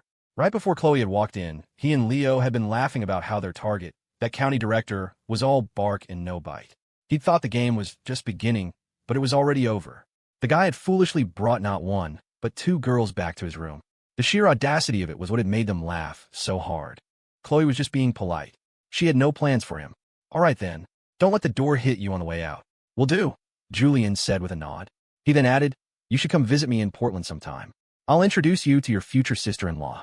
Chloe looked up, confused. Which one are you talking about? I met a few of them, and none were exactly impressive. Leo, who had just taken a bite of his food, nearly spit it out laughing. He managed to swallow, but started choking instead. Chloe quickly handed him a glass of water. Julian chuckled, embarrassed. This one's the real deal. I'm serious this time. Oh, right. That's what you said last time. Julian chose to shut his mouth, instead looking at Leo with pure envy. How on earth had he managed to make Chloe so docile? After the meal, Julian took a cab and left. Leo, what was my cousin really here for? Chloe asked as they walked out into the strong afternoon sun. Leo was holding her parasol over them. When they reached the parking lot, he handed it back to her. Don't ask about grown-up business, he said. Let me borrow your keys. Oh, okay. Chloe handed them over. After Leo unlocked the car, she instinctively moved to get into the passenger seat, but he stopped her. I've got something to take care of. You should head back to the dorm. Chloe's eyes blinked, a hint of disappointment on her face. Can I come with you? I'll just stand quietly off to the side. I won't say a word. Leo ignored her plea. Be good. Go back and take a nap. Okay, Chloe replied, her mood instantly brightening. She walked away, turning back every few steps to see Leo still waving at her, which made her feel even better. Leo could feel it too. Chloe's reliance on him was growing stronger every day. It wasn't because he possessed some unique charm. It was just that with their parents, Ethan and Helen, being so busy lately, they hadn't been in touch as much. No matter how tough Chloe pretended to be, she couldn't hide how out of place she felt being so far from home for the first time. In this unfamiliar environment, Leo had become her only anchor. Instead of going to the Rush Sportswear office, Leo had arranged to meet Laura Een at a coffee shop downtown. Sophia Sue was there as well, her laptop open in front of her. When she saw Leo, she turned the screen towards him. He had sent her a few of the photos, asking her to create a fake share history. To protect her sensibilities, he had carefully curated the pictures, scandalous enough to be effective, but not pornographic. I've uploaded some of the photos from an anonymous account, Sophia explained. I used the back-end tools to adjust the metrics. It shows over 200 shares, and the history is traceable, though regular users can't see the logs. I also tweaked the search algorithm. If you type in his name, the related content will pop up, but the search results are currently hidden from public view. Sophia's new site, Livewire, was approaching 1 million registered users, with over 100,000 active daily. As more people got online, those numbers would continue to multiply. Nice work, Leo praised her. Sophia just smiled. If you really want to blow this up, I can contact a few newspapers in the Seattle area. Leo sat down next to her and casually picked up the coffee on the table, taking a sip. A latte. Just how you liked it. Not yet. We're not at that stage. Okay.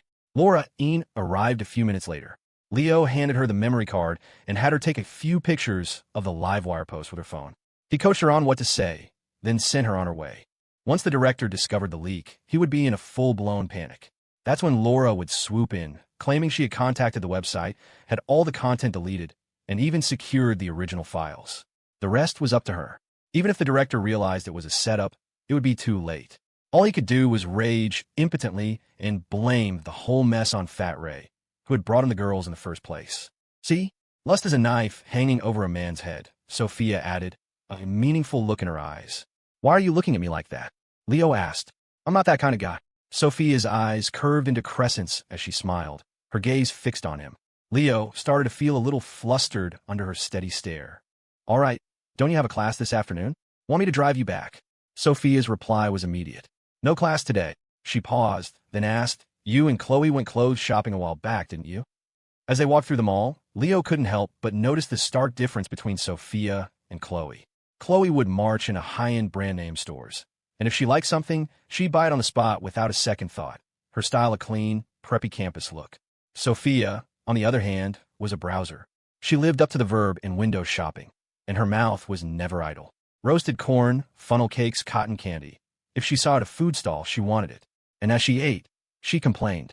The food trucks back home by the high school were way better, she'd say between bites. Leo was carrying 2 of her skewers. They were too spicy for him, while also holding an umbrella over her head with his other hand. Fall break is coming up, he replied. We can go back and get some then. Sophia's eyes lit up. Okay, and we could go visit Mr. Schultz. Deal. Her mouth now slick with grease from the food. Sophia turned to Leo and blinked, saying nothing, just waiting to see if he'd get the hint. Leo sighed, freed a hand, and pulled a napkin out to gently wipe her mouth. Sophia was probably the only girl he'd ever do that for. A sly look flashed in her eyes, and she darted into a newly opened clothing store. Only after following her inside did Leo realize it was a men's shop. How long has it been since you bought new clothes? Sophia asked, holding a shirt up to his chest to size him up. Leo wasn't picky about clothes. As long as it was wearable, it was fine. He was usually the fastest shopper imaginable. Once he decided he needed something, he'd walk into the first store he saw and be done in minutes. In the years to come, online shopping would make it even easier. He thought for a moment. You'd have to ask my mom. Sophia giggled, covering her mouth. She grabbed a couple more items and handed them to him. Go try these on. I want to see. With that, she pushed him toward the fitting room. When Leo came out, Sophia's eyes widened. She walked a full circle around him, nodding in satisfaction. Looks great. Then she added with a smirk, the clothes, I mean. Leo rolled his eyes, not dignifying that with a response. Sophia handed him a jacket. It's getting colder. I asked your mom, and she said you didn't bring any fall clothes with you, right? Leo adjusted the jacket. I was planning on buying some new stuff anyway. I've just been too busy and forgot. Sophia pursed her lips, but didn't say anything more. She had him try on a few more outfits. When he went back to change into his original clothes, she waved over a salesperson. Everything he just tried on, she said. Bag it all up. Tell me the total. I'll pay by card. The salesperson's face lit up. Of course, just one moment. By the time Leo emerged, there were several large shopping bags on the counter. Sophia beamed at him. Are you going to make me carry them? Leo pinched the bridge of his nose, a strange, warm feeling blooming in his chest. After leaving the men's store, they browsed a few more shops. Sophia picked out a few things for herself, long skirts and knit cardigans in muted tones like khaki and cream. On her, the look was a perfect blend of youthful energy and a kind of bookish chic. Which one looks best? She finally asked, unable to decide and handing the choice over to him. That was another difference between her and Chloe. Chloe would have never asked. She would have just bought them all. Sophia, however, would only choose the one that was most fitting. It wasn't about the money. Sophia wasn't short on cash. Leo himself was terrible at making decisions. Why choose, he said simply. Get them all. Sophia blinked, stunned for a moment. After a brief pause, she handed the clothes to the salesperson. Listen to him, she said with a grin, and make him pay. Her clothes were much more affordable. The few outfits combined only cost about $500 or $600. It was a decent amount for 2004, but for Leo, it was nothing. The men's clothes, it seemed, were more expensive. After paying, Sophia still wanted to keep shopping, but her phone rang. Sophia, the professor is taking attendance. I tried to answer for you, but he caught me. Leo overheard the whole thing and shot her a look. No class, huh? Sophia stuck out her tongue playfully. I know, I'm on my way back. Missing one class shouldn't be a big deal. She hung up and turned back to Leo without a hint of embarrassment. Drive me back. Leo let out a sigh of relief. Shopping with a girl was exhausting. He'd been ready to leave for ages. My pleasure. He was loading the bags into the car when Sophia, looking at the Land Rover with a complex expression, suddenly asked, When are you going to buy a car? Leo had just closed the trunk. Haven't really thought about it, he answered without missing a beat. It's too flashy. Fine, she said.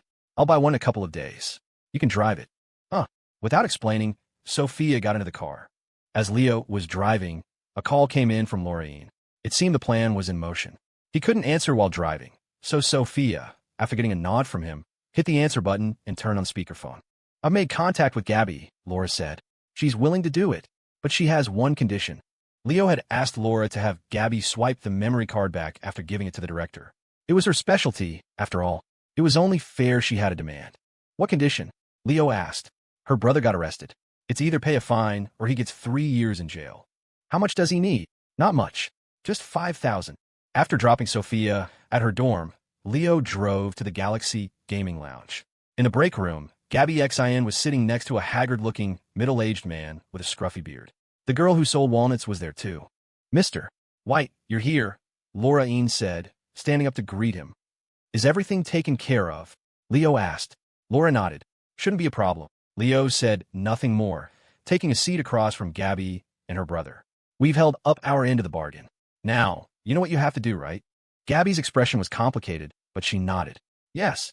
Tonight, after you've given the package, Leo continued. You need to make sure it never leaves your sight. Laura will get him drunk.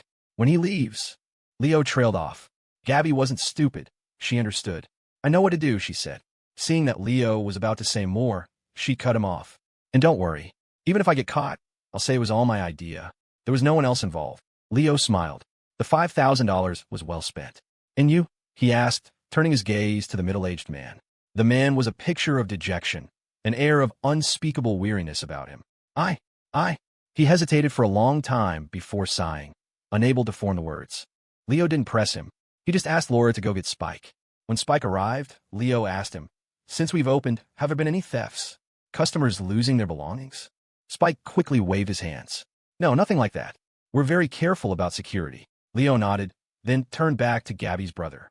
We need a security guard for the lounge. Are you interested? Gabby's brother looked up, his eyes vacant but slowly coming into focus. He nodded vigorously. Thank you. Leo ignored his gratitude. Laura, go with him to clear his record. We'll cover all the restitution fees. He could see the deep bond between the siblings. Keeping her brother here was the only way to ensure Gabby would do her job without any reservations. After giving his instructions, Leo stood up to leave. Man proposes, God disposes. The rest was up to fate. If they could get this director under their thumb, it would be a huge boon for Rush Sportswear's expansion. Leo felt no guilt. After all, the director had tried to rob him first. As he stepped outside the gaming lounge, a cool breeze hit him. It really was starting to feel like autumn. When Leo got back to his dorm room, he could barely get through the door. The hallway was crammed with cardboard boxes full of snacks and instant noodles. Cases of soda and bottled water were stacked high. He couldn't imagine the effort it took for them to haul all of this up to the 7th floor. "Are you guys seriously opening a convenience store in here?" he asked, amazed. Chad Xiong, wearing a white tank top and drenched in sweat, was clearly the main source of muscle for the operation. "Yeah, man." Mark Leong, who was rubbing his lower back, chimed in. "Leo, come on, help us organize this stuff." "I'm exhausted." Leo sighed. His roommates were idiots, but if they were going to be idiots, they might as well be idiots together. He pitched in, and after a while, they finally cleared a narrow path to the door. "Where's Shane?" Leo asked, plopping down on a stool and chugging a bottle of water. "Conspicuously absent during the hard labor." "You want to get flyers printed?" Mark replied. "Oh, and Leo, while you were gone, the three of us talked it over. We're splitting the profits from this little store 4 ways. I'll keep the books for now, if that's okay." Leo blinked. An unexpected windfall. "Sure, sounds good." But he wasn't one to take advantage of his friends. "Tell me what my share of the initial cost is. I'll pay you back." Mark shook his head. "Don't worry about it. We mostly used the money we made from that stunt on the field during orientation. We wouldn't have even done this without your idea. We can figure out expenses later if we need to." Leo didn't argue. If that's how they wanted it, fine. He didn't really care about this little venture. It was more about having fun with his friends and enjoying the college experience. Even if they lost everything, it was no big deal.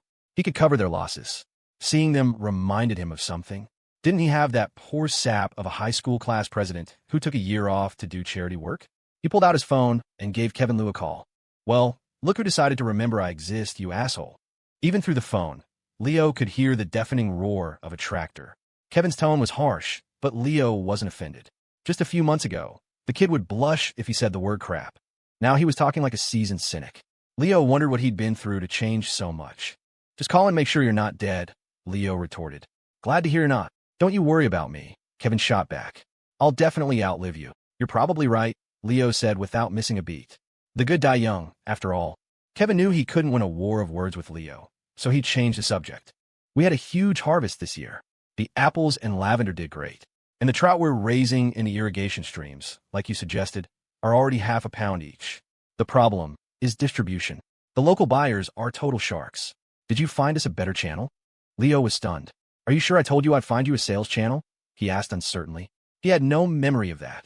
There was a long silence on the other end. Finally, Kevin spoke again, his voice strained. "You invested $40,000 without even having a plan to sell the product? Do you have money to burn?" The village where Kevin was working had become a model for a new city-sponsored rural development project. They were focused on sustainable agriculture, with not just crops, but also livestock. Leo had provided the initial investment, a cool 40 grand. It was a profit-sharing model. Rush Sportswear took 20%, and the farmers took 80%. Now, at harvest time, they had no way to sell anything. Leo paused, then said sheepishly, "To be honest, I was just doing it for fun. A little PR for Rush, you know? All I really wanted was that trophy from the mayor and the charitable entrepreneur title.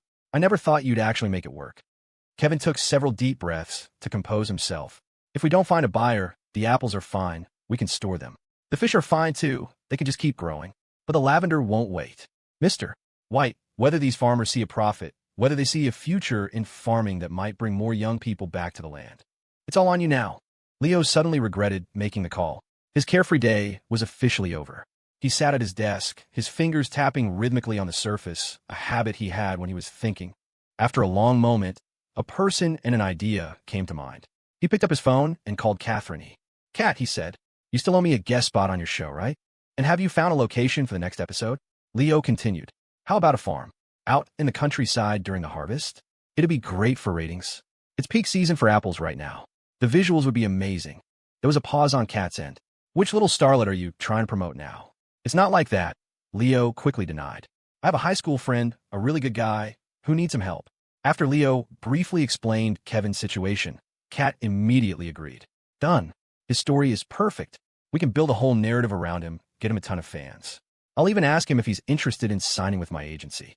After hanging up with Kat, Leo called Kevin back. "Listen, I have a job for you. Spend the next few days getting an even darker tan. You know that popular reality show, Hometown Heroes? Their next episode is going to be filmed at your farm, and you're going to be a special guest. They'll help promote the farm's products. Get your story straight, and they'll play along. And before they get there, register a trademark for your brand. And when you do, register all the variations of the name, too. Business was, at its core, an exchange. The exchange of resources was a key part of it.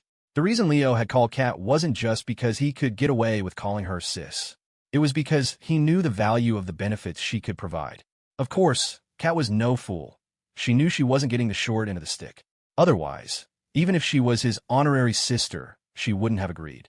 People in media needed traffic, a constant stream of buzzworthy topics to keep their talent in the public eye. What Leo offered her was an endless supply of hot-button stories. While Leo was on the phone, Shane Siak came back. He stripped off his shirt, collapsed onto a chair, and panted dramatically. "What's with you? You just handed out some flyers," Chad grumbled. Shane shook his head. "I paid a guy $10 to hand them out for me." Mark shot him a disdainful look. "Then why are you so tired? You feeling a little weak somewhere?" "Shut up. You're the one who's weak." Shane shot back defensively. "I was walking past the Welcome Week concert rehearsal, and they were having trouble with the sound system, so I helped them out. Then I helped them move some tables, set up the stage a bit." Leo chimed in. "I bet there were some pretty upperclassmen there, weren't there?" "How did you know?" Shane asked, surprised. "You're not wrong. There's this senior. She's gorgeous. Her voice is so sweet, it's like honey. I've decided. I'm going to ask her out." He then looked at Leo warily. "But not as pretty as Chloe, of course, so don't you go getting any ideas." Leo rolled his eyes. Did he really think Leo was that kind of person?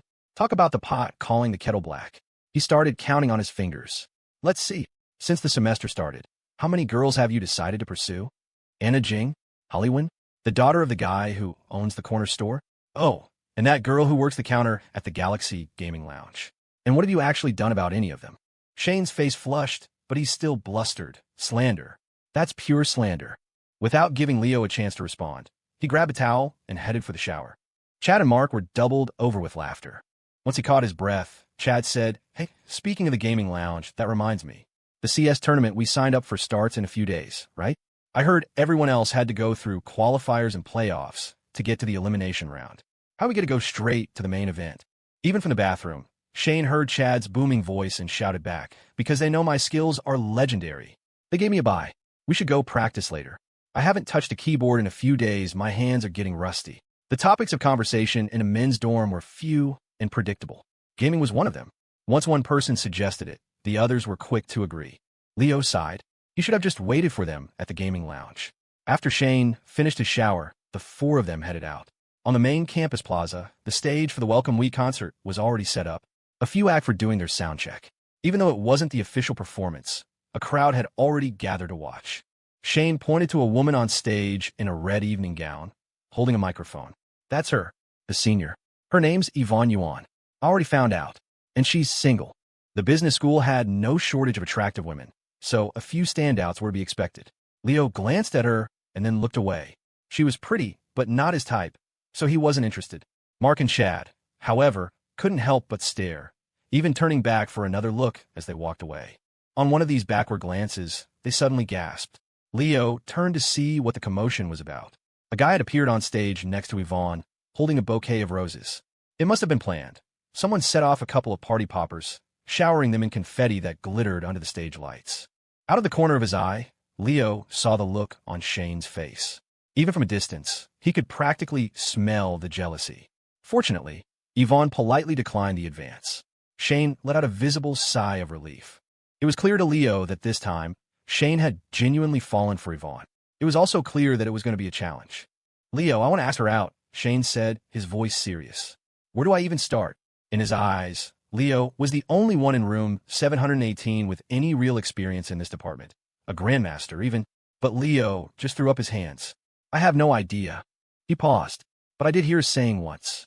I think it makes a lot of sense. I'll share it with you." The other three leaned in, their curiosity piqued. "You want to hear it?" Leo asked, a smirk on his face. They all nodded. "You can, but I'm a little thirsty." Shane scrambled off to the nearby convenience store and returned with 4 ice-cold Cokes. Leo popped one open, took a long drink, and then began. "If she's some sheltered princess who's never seen the world, you have to show her what real life is like. If she's seen it all and is tired of the games, you have to find something simple and genuine that surprises her." He then added, "A girl like Yvonne has probably been put on a pedestal her whole life. Asking her out is going to be tough, because no matter what you do, she won't be surprised. It'll be just like that guy on stage. She probably won't even remember his name. But if you can find some clever way to make her remember your name, you're already halfway there. Shane looked thoughtful, but still confused. So, he asked, how did you get Chloe to remember your name? Leo thought back, trying to recall. I think I just kept borrowing money from her, he said, uncertainly. Never a lot, just $1 or $2. But I asked her every single day. Now that he thought about it, he was probably the only person in high school she would have lent money to. She used to pester him all the time to pay her back. Did he ever? He was pretty sure he hadn't. Shane's eyes lit up with dawning comprehension. I get it. Tomorrow, I'm going to go ask the senior for money. Leo looked at him and thought this guy might actually be a complete idiot. Leo sighed. They were roommates, after all. He couldn't just let the guy be an idiot. Do you even know her? You're just going to walk up and ask for money. Seeing Shane's confused look, Leo explained, you need an excuse, man. Create a chance encounter in the cafeteria. Tell her you forgot your meal card and ask to use hers. A few days later, you contact her to pay her back by treating her to a meal. One thing leads to another, and you're in. Shane sank into thought. And another thing, Leo added. Think about it. If you're going to ask her out, what kind of invitation is she not used to getting? What would actually make her curious? Shane's eyes widened, and he snapped his fingers. I've got it. I'll ask her if she wants to come play Counter-Strike with us at the gaming lounge. I bet no one's ever asked her to do that before. Leo nodded. There was hope for him yet. They continued chatting as they walked to the Galaxy gaming lounge. The place was packed. Every computer was taken, and there were people standing behind the players, just watching. The moment a seat opened up, someone would immediately claim it. Shane. They had just walked in and hadn't even found a spot when someone called his name. They turned to see Anna Jing and her 3 roommates. Leo didn't know them well, but Shane had been talking to them a lot recently. Hey, you guys are here too? Shane said with a smile. We were going to look up some stuff for a class, but there's no room. One of Anna's roommates said with a helpless shrug. Guess we'll have to try somewhere else. Yeah, us too, Shane said, turning to his friends. Let's just go. As they were talking, a waitress in a cute, pleated skirt schoolgirl uniform walked over. Leo, how many in your party today? She asked with a sweet smile. Her eyes, fixed on Leo, held a look that didn't go unnoticed by Shane and the others. We have an esports suite available. It has 2 rows of 5 seats. Would you like it? Yes, Shane blurted out. Right this way, the waitress said, gesturing for them to follow her upstairs. She didn't forget to tell the front desk to prepare drinks for them. Anna Jing took another look at Leo. On the first day of school, her impression of him had been summed up in one word, smooth. She knew he was good with people, but she hadn't expected his influence to extend to a place like this. The esports suite was the nicest room in the entire lounge, with 2 separate 5-station setups and a large projection screen in the middle.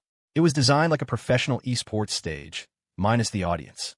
Leo, you know the owner here or something? Shane muttered. He'd certainly never gotten this kind of VIP treatment before. Something like that, Leo said, putting on his headset and habitually logging into AIM to keep his account active. A few moments later, the familiar ding-ding of an incoming message sounded. It was from Sophia. Will you bring my clothes over? She had rushed off to class, and the bags with her new outfits were still in the back of the Land Rover. Leo's fingers flew across the keyboard. Make me happy first.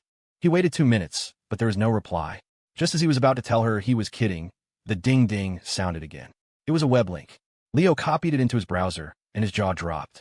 It was a web page filled with pictures and descriptions of stockings.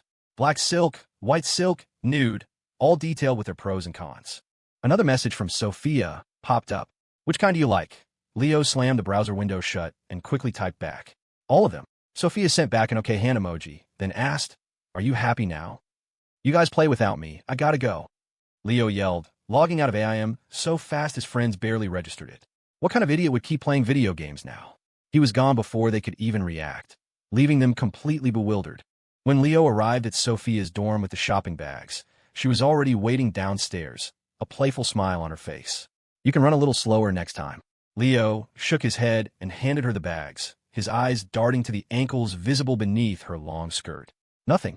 Sophia's cheeks flushed a faint pink. I'll just put this stuff upstairs and then go buy them. I'll wait for you. When Sophia came back down, she had changed.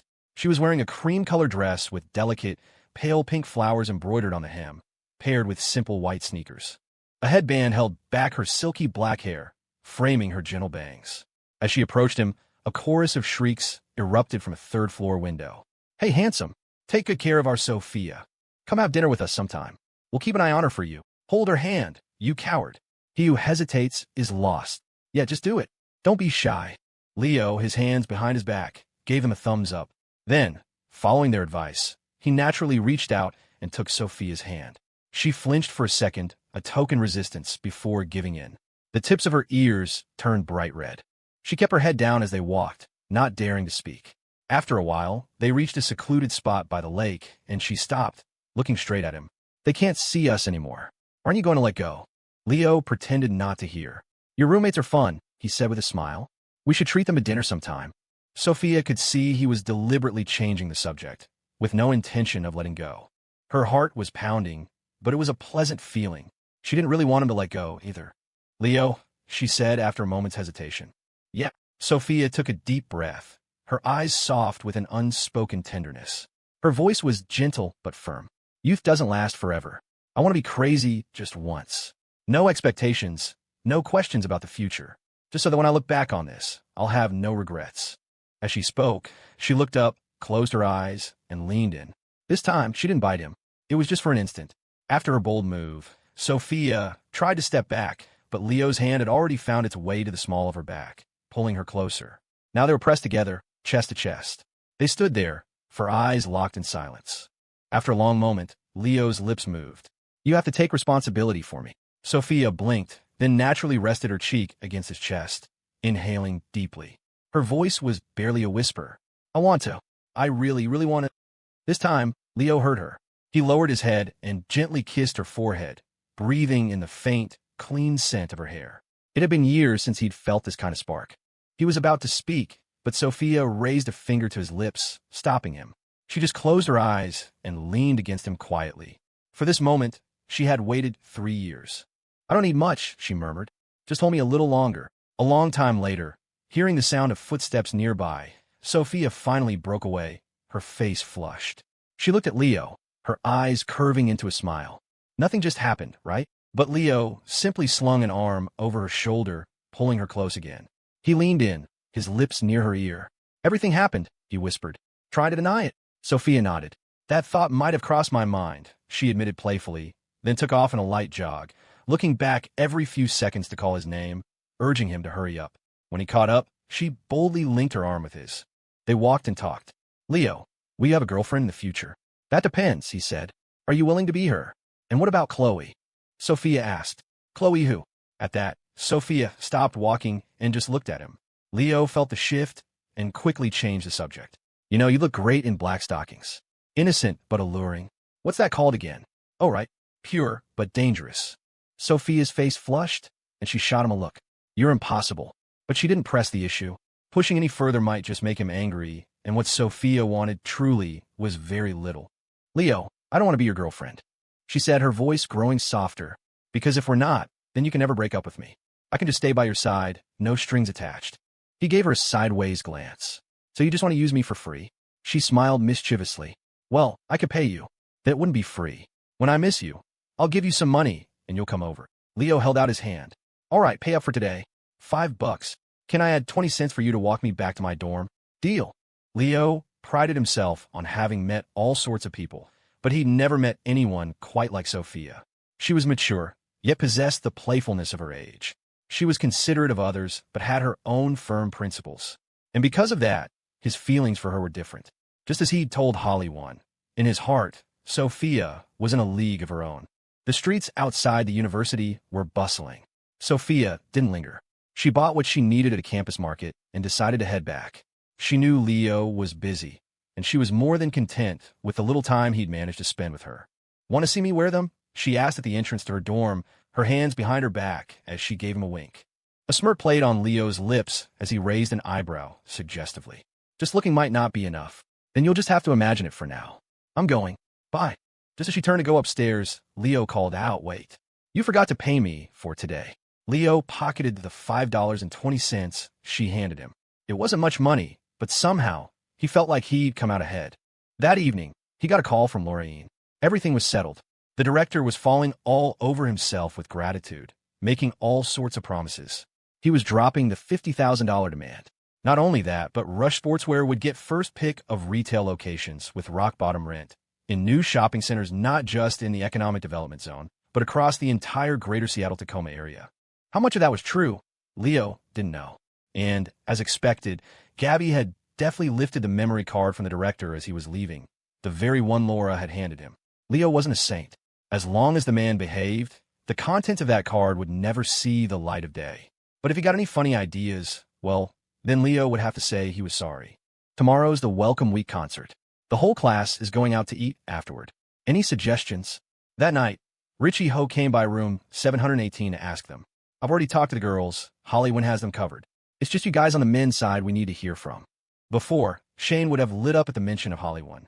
But now his mind was completely occupied by Yvonne, the senior. He just waved a dismissive hand, letting Leo and the others decide. We should go, Mark Leong said. During orientation, everyone was in baggy fatigues. You couldn't tell who had a good figure. This is the perfect chance to do some recon. After he finished, Leo added, you guys should plan the seating. Mix everyone up, boys and girls together. Otherwise, this bunch of chickens will just eat and go home. There won't be any follow-up. Okay, that's a good idea, Richie said seriously. I'll go talk it over with Holly. As he was about to leave, Shane remembered something. Hey, Richie, don't forget about the tournament. Seeing Richie nod, Shane added, and since you're already here, you should support the local economy. See anything you like? Take what you want. Just pay for it.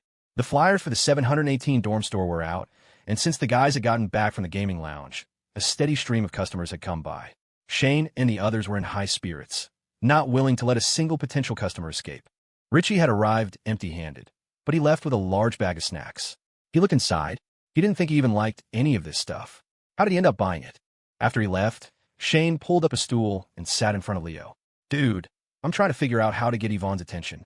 Just walking up to her in a cafeteria to borrow her meal card feels too sudden if we don't know each other. Leo, who had just finished texting Sophia, looked up at him, confused. Do I really look like I'm an expert at this? Shane nodded very seriously. But Leo just threw up his hands. You're not going to believe this, but every time I've made the first move, it's been a total failure. Mark and Chad scooted their chairs closer, their eyes wide. So, you're saying Sophia and Chloe made the first move on you? Leo cleared his throat loudly. Everyone leaned in, expecting some profound wisdom. They held their breath, ready to listen intently. Instead, he spoke in a deadpan, serious tone. We must embrace new ideas and strive to be the youth of a new era. With our nation not yet at its peak, how can we be consumed by trivial romance? May the children of America soon break free from the shackles of love and become truly self-reliant. Leo got 2 staff passes from Angie, the orientation leader, and snuck himself and Shane backstage before the Welcome Week concert began. The moment they stepped inside, someone called his name. Leo, did you come to see me? It was Chloe. She was wearing a white evening gown, her makeup light and elegant, with a sprinkle of glitter at the corners of her eyes that sparkled beautifully under the lights. She walked over, her face alight with a happy surprise. Chloe was a natural center of attention. Her shout drew the eyes of everyone nearby, all of them sizing Leo up with curiosity. Only then did Leo remember that Chloe had mentioned she was one of the hosts for the event. Actually, I was just showing him around, Leo said, pointing to a nervous-looking Shane. Before they'd come, Shane had been full of bravado, swearing he would make a great impression on Yvonne. Now that he was here, he was frozen with fear. Chloe giggled. Just then, Yvonne, standing a short distance away, called her name. I have to go run lines, Chloe said after calling back to her. Wait for me. It's fine. We'll come with you, Leo said, slinging an arm around Shane's shoulder. He could feel his friend's entire body tense up. Chloe, of course, had no objection, her smile growing even wider. Leo, maybe we should just forget it, Shane whispered, his courage failing him. He was ready to bail. Retreat only happens in 2 modes, never and always. You don't want to be a coward your whole life, do you? Leo patted his shoulder, giving him a moment to think. Shane gritted his teeth and followed. It was obvious he was completely smitten with Yvonne. Leo, this is my co-host and a senior from last year, Yvonne Yuan, Chloe said by way of introduction. Yvonne offered a small, polite smile and a nod. Leo nodded back, then found a stool, sat down, and started playing Snake on his phone.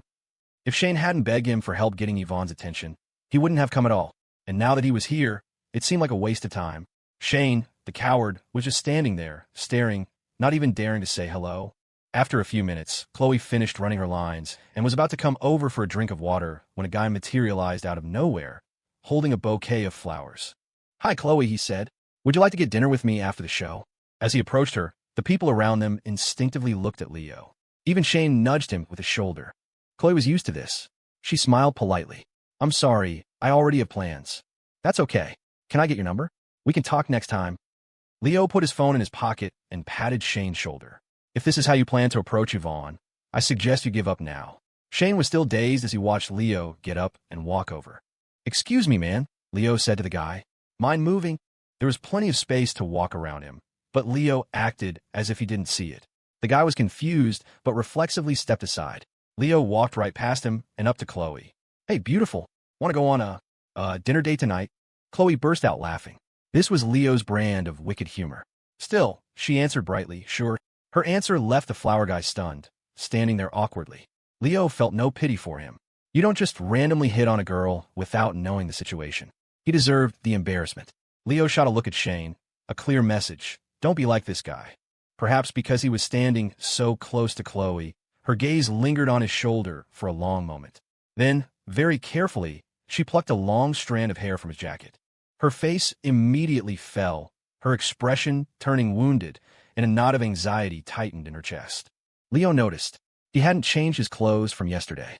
"Leo," Chloe mumbled, her lip trembling as she looked at him with pitiful eyes. Leo just shrugged.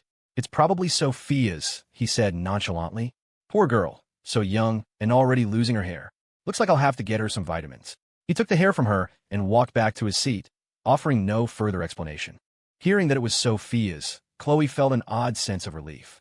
Compared to any other girl, it was somehow more acceptable that it was Sophia.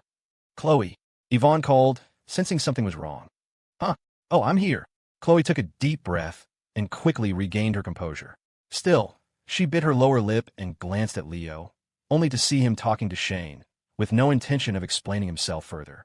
Leo whispered in Shane's ear, "You know what a host's biggest fear is during a show?" Shane shook his head. "Forgetting their lines," Leo said. "If Yvonne were to, say, drop her cue cards, you think she'd panic? And what if, at that exact moment, you just happened to show up and help her find them?"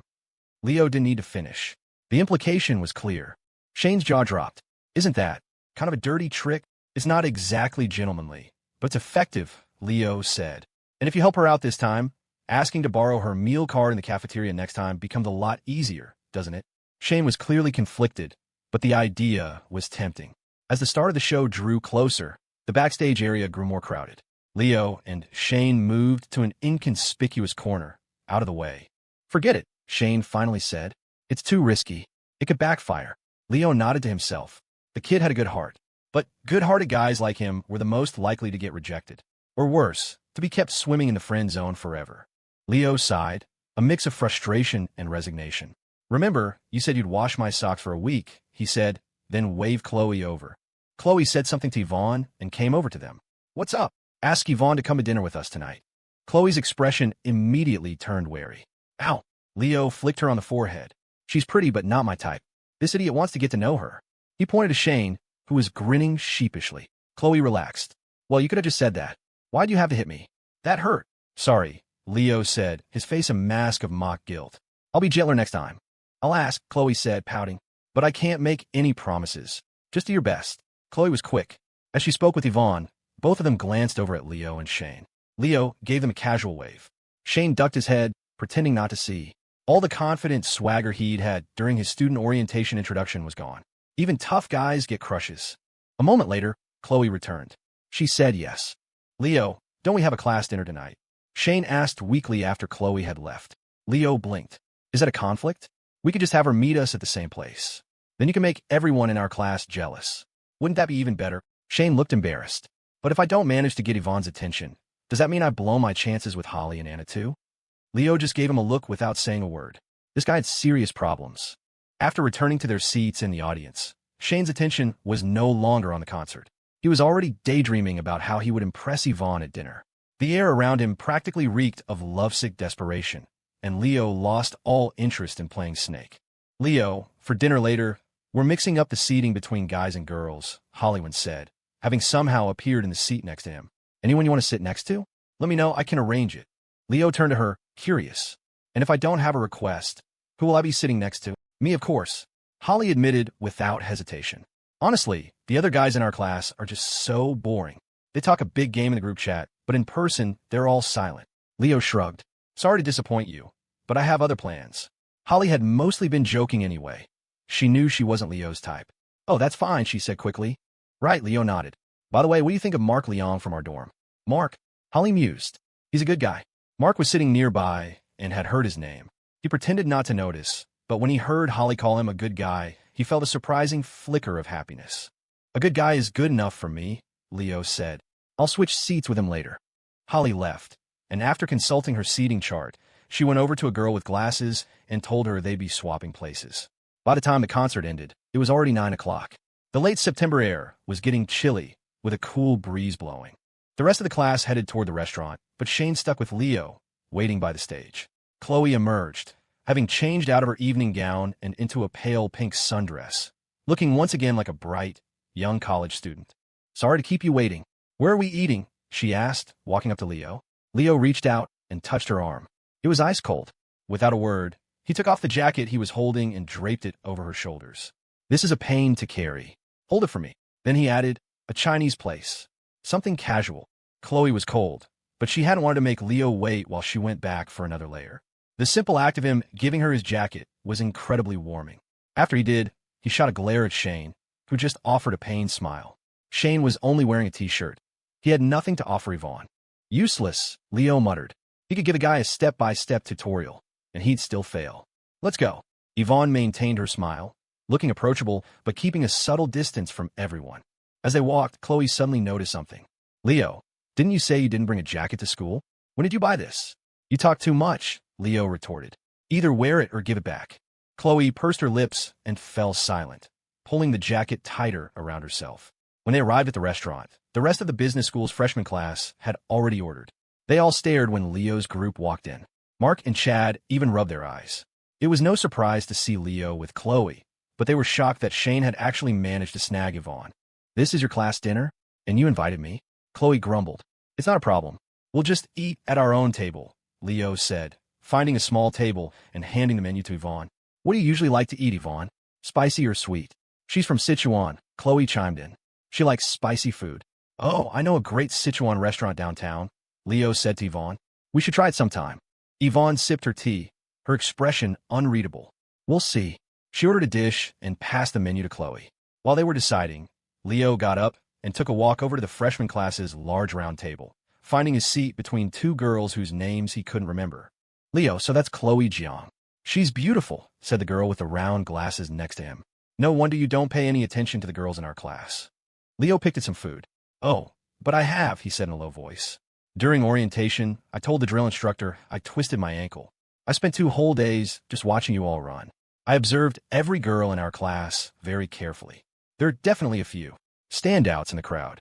The girl with the glasses thought for a second, and when she understood his meaning, her face turned red. You're a pig, she hissed. Leo just chuckled. Enjoy your meal. He got up and walked away.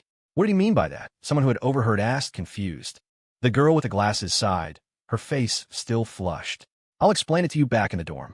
Back at the small table, Chloe had finished ordering and was chatting with Yvonne. Shane sat there like a lump, unable to get a word in. The atmosphere was a bit awkward until Leo returned. He wasn't in the mood to talk either, and just started eating. Halfway through the meal, he suddenly cried out, Ow, my stomach. He clutched his abdomen, a pained look on his face. The act sent Chloe into a panic. What's wrong? I don't know. Maybe I drank too much cold water. I'll call 911. Chloe said, pulling out her phone, but Leo stopped her. No, I'll just go to the campus health center first. He had Chloe help him up, leaving Yvonne and Shane alone at the table. You guys take your time. I've already paid the bill. Once they were outside the restaurant, Leo took 2 steps and straightened up, completely fine. Are you okay? Chloe asked, concerned. Leo lit a cigarette, a smug look on his face. The doctors say my stomach is ironclad. How could anything be wrong with me? Then, just now, Chloe trailed off as she realized what had happened. You're terrible. He glanced at her. You don't seem to like it when I'm not. Chloe's voice was sharp with defiance. Who says I don't? Leo froze. Chloe blinked. I do like it, she said softly. A shiver went down Leo's spine. That's a cold joke. She looked at him, her gaze direct, with no hint of joking. I've always liked you, even knowing you're a bastard. Her mind flashed to the long strand of hair on his shoulder. A smile remained on her lips, but tears were welling in her eyes. If one day you really don't want me anymore, maybe then I'll stop liking you. And after that, I'll never like anyone ever again. Leo reached out and wiped a tear from her cheek. That was all it took. Chloe lost control, burying her face in his chest and sobbing quietly. There's so many things I can pretend not to know, she whispered between sobs. But I can't lie to myself and pretend I don't like you. Leo gently patted her back, waiting for her emotions to calm down a little before he asked, "All right, tell me, what is it that you know?" Chloe looked up at Leo, her face a picture of innocence. "I don't know anything." Seeing her like this, so vulnerable and soft, Leo finally understood what Sophia meant. Youth was fleeting. If you didn't go a little crazy now, were you supposed to wait until you were old and gray? They were adults. There were no absolute rights or wrongs, just different perspectives. From his perspective, she was the untouchable girl he'd admired for 3 years of high school, the one who had stubbornly written a letter of forgiveness and convinced her family to drop the charges against him. He gently tapped the bridge of her nose. "If you don't know anything, then what are you crying about?" Chloe quickly wiped her tears. "I'm not crying anymore." Leo softened his tone. "Come on, I'll walk you back. If your roommates see you like this, who knows what they'll say about me?" Chloe shook her head vehemently. "I'll explain it to them." After dropping Chloe off at her dorm, Leo took a walk by himself. Fall break was only a week away, and the moon was growing brighter each night, its silvery light exposing all the young couples trying to find a dark corner for themselves. He had to be crazy to be wandering by the lake alone at night. Everywhere he looked, people were hugging and whispering sweet nothings, and then there was him, a solitary, superfluous figure. "Damn it," he muttered after hearing some strange noises coming from a nearby bench. "I'm buying firecrackers in a couple of days." He turned and walked away quickly, not wanting to see anything he couldn't unsee. Back in the dorm, Shane had already returned, his face grim and sullen. Coincidentally, Mark looked just as miserable. Only Chad was sitting there, happily munching on sunflower seeds and watching the drama unfold. "Leo, come on, grab a seat," Chad called out when he saw him. To Leo, it sounded more like "Leo, come watch the show." As he got closer, he saw that the two of them had opened several beers. "Drowning your sorrows, are we?" he asked. He distinctly remembered them, both swearing off alcohol forever. "Leo, Holly said I was a good guy." Mark slurred, his voice trembling. He was clearly a few beers in. "Isn't that a good thing? Good guys are great. But then she said we weren't a good match." Leo sighed and threw up his hands. "Well, then it's a lost cause. But hey, you could just be a little badder in the future, right?" Mark's expression soured even more. "I thought of that, but then she just had to add that she doesn't like bad boys either." Leo patted his shoulder comfortingly. "You should be grateful. You met a decent person. At least she didn't try to keep you on the hook. And hey, you worked up the courage to say something. Isn't that a victory in itself?" The haze in Mark's eyes cleared a little. "I guess so." The emotions of young men came and went like the weather. One minute they were crying to a sad love song. The next they were laughing their heads off. Leo didn't even want to ask about Shane. That was a high-level game, one he felt was out of his own league. "Leo, is your stomach okay?" Shane asked, finally breaking the silence when it was clear Leo wasn't going to ask about him. "I'm fine. Just had to spend $50 at the campus clinic. Think you can reimburse me for that?" Shane immediately regretted speaking. "Leo, you went to the clinic? What happened?" Chad asked, concerned. Leo shot a look at Shane. "Probably from stressing myself out too much." At that, Shane held up 2 fingers, begging Leo to stop. He'd gone to all that trouble, and Shane still came up empty. It made him feel like a total loser. Leo understood. He held up 3 fingers. Shane gritted his teeth and nodded. The meaning was clear. He now owed Leo 3 weeks of sock-washing duty. The next few days were uneventful. The CS tournament hosted by the Galaxy Gaming Lounge, however, became the hot topic among students. After the preliminary rounds, the elimination stage finally began. It was only after practicing with Richie Ho that the 718 crew realized he was the biggest sandbagger of them all. He claimed he wasn't any good, but in-game, his callouts and map control were professional level, and his skills were impeccable. Mark, on the other hand, was genuinely terrible. Maybe I should just quit. You guys can find someone else," Mark suggested, aware that he was the team's weak link. "No way. You're great. Believe in yourself." Leo immediately protested. If Mark was there, he had someone to make him look better by comparison. If he left, Leo would be the one dragging the team down. He wasn't a big gamer to begin with. He preferred pay-to-win games like EverQuest. These skill-based shooters were taking some getting used to. "But we're not going to win anything if I keep playing like this," Mark said anxiously, afraid of holding them back. It's fine, Leo reassured him. Even if we don't win the championship, we can still get the Outstanding Team Spirit Award. It has the same prize money as first place. Shane put down his headset and gave Leo a strange look. Is that actually a real award? It wasn't before, Leo replied without looking away from his screen. But it is now. Let's go, let's go. Richie glanced at Leo, but said nothing. He had a feeling there was more to his classmate than met the eye. Just as Leo was getting into the game, his phone rang. He answered it, wedging the phone between his ear and shoulder. Mr. Stewart, what's up? It was the man Leo had poached from the garment factory to be his VP. It wasn't that his abilities were exceptional, but he was trustworthy. Leo, I've got a lead on that matter, Mr. Stewart said. The reason Mr. John didn't find anything at first was because he was looking in the wrong place. He might have found a clue later, but he stopped digging. Leo put down his headset and walked over to the window. What? It might involve someone in his family. Leo was silent for a moment. Keep investigating, he said finally. I need to know the truth. I'll be back during fall break to handle it. Understood. After hanging up, Leo had no desire to play anymore. He thought back to when Ethan Jiang had come see him. At the time, Ethan probably had no real leads, but he was still investigating and he clearly suspected Leo. But then, he had suddenly dropped it. He had even helped Rush Sportswear, introducing Leo to important local leaders and helping build key relationships in the region. Leo hadn't thought much of it then, but now it seemed obvious. Ethan must have found out something he couldn't talk about. After a moment of hesitation, Leo called Chloe. She was out shopping with her roommates and found a quiet corner to take the call. Leo, what's your dad been up to lately? I don't know. He hasn't called me in almost a week. And when I call him, he just says he's busy. He's being really secretive. Why?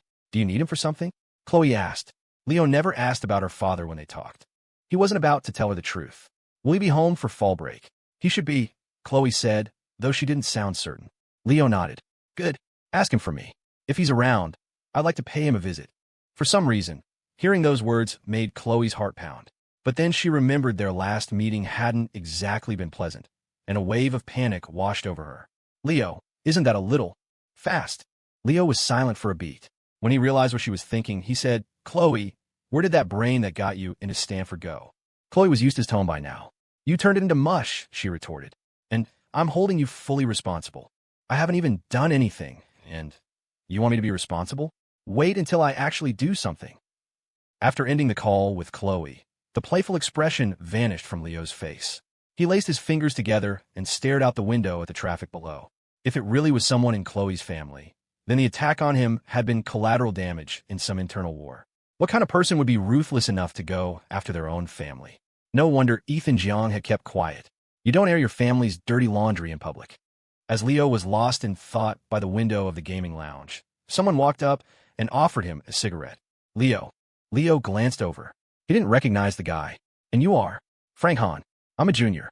The vice president of the Student Government Association. Oh, an upperclassman, Leo said with a nod. What's up?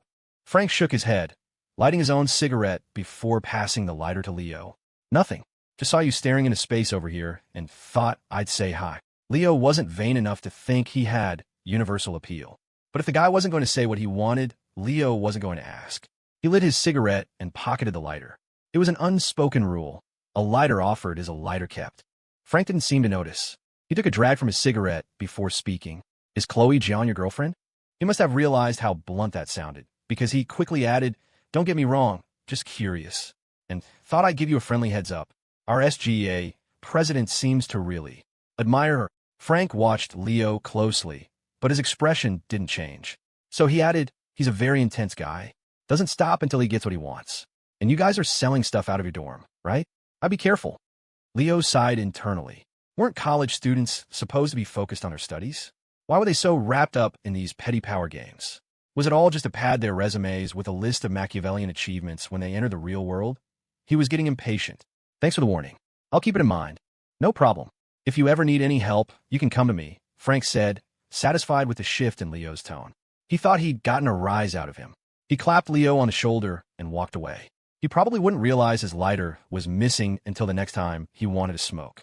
Angry? Leo wasn't angry. As for the warning about the SGA president, he didn't give it a second thought. After witnessing the life and death struggles of the business world, these childish games seemed utterly trivial. The solution was simple, too. Just tell Professor. If the professor couldn't handle it, go to the dean. Coincidentally, Rush Sportswear was currently in talks with the university about an internship program. Laura Ian had already asked him several times if she should reach out to the school's leadership to have them look out for him. Compared to boosting the school's job placement rate, was selling snacks out of a dorm room really that big of a deal? Still, Frank's interruption had derailed his train of thought. He decided to put it out of his mind.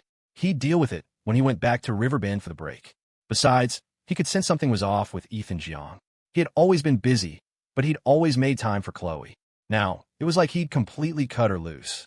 He hadn't visited since she'd started school, and he'd barely even called. It was completely out of character. Leo couldn't tell Chloe any of this. He didn't want to worry her.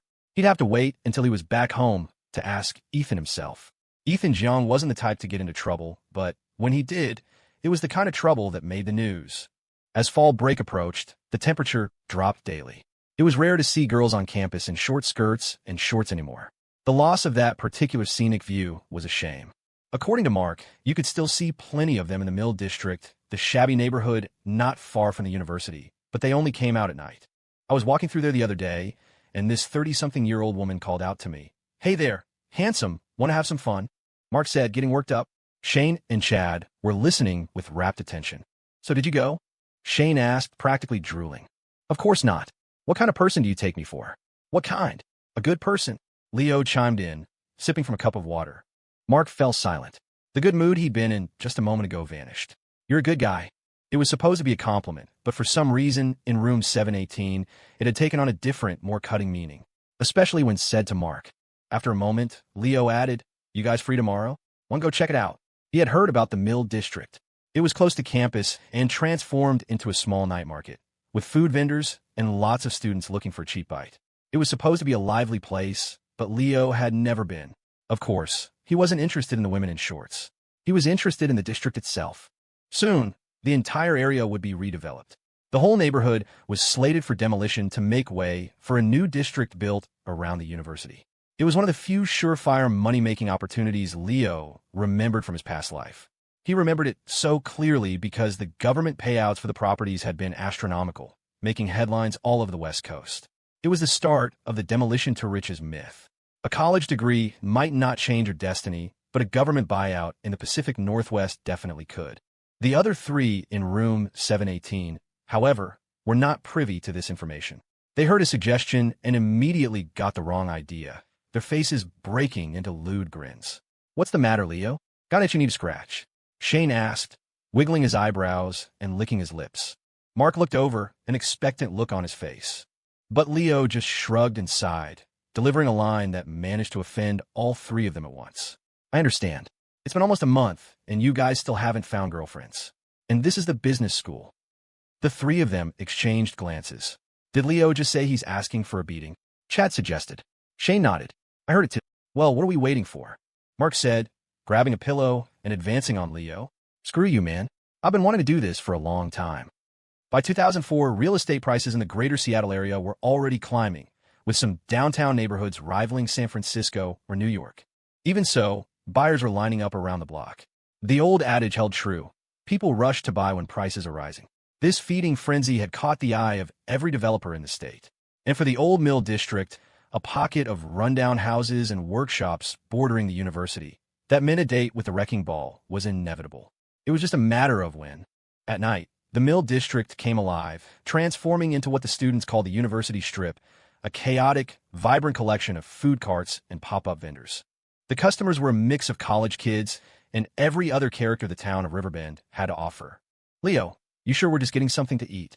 Mark Leong whispered nervously, fidgeting in his plastic chair at a roadside barbecue cart. Leo had already ordered a mountain of food, but Mark's eyes kept darting toward a dark alleyway a few yards away, where a couple of women in clothes too thin for the crisp autumn air were lingering, stepping in and out of the shadows.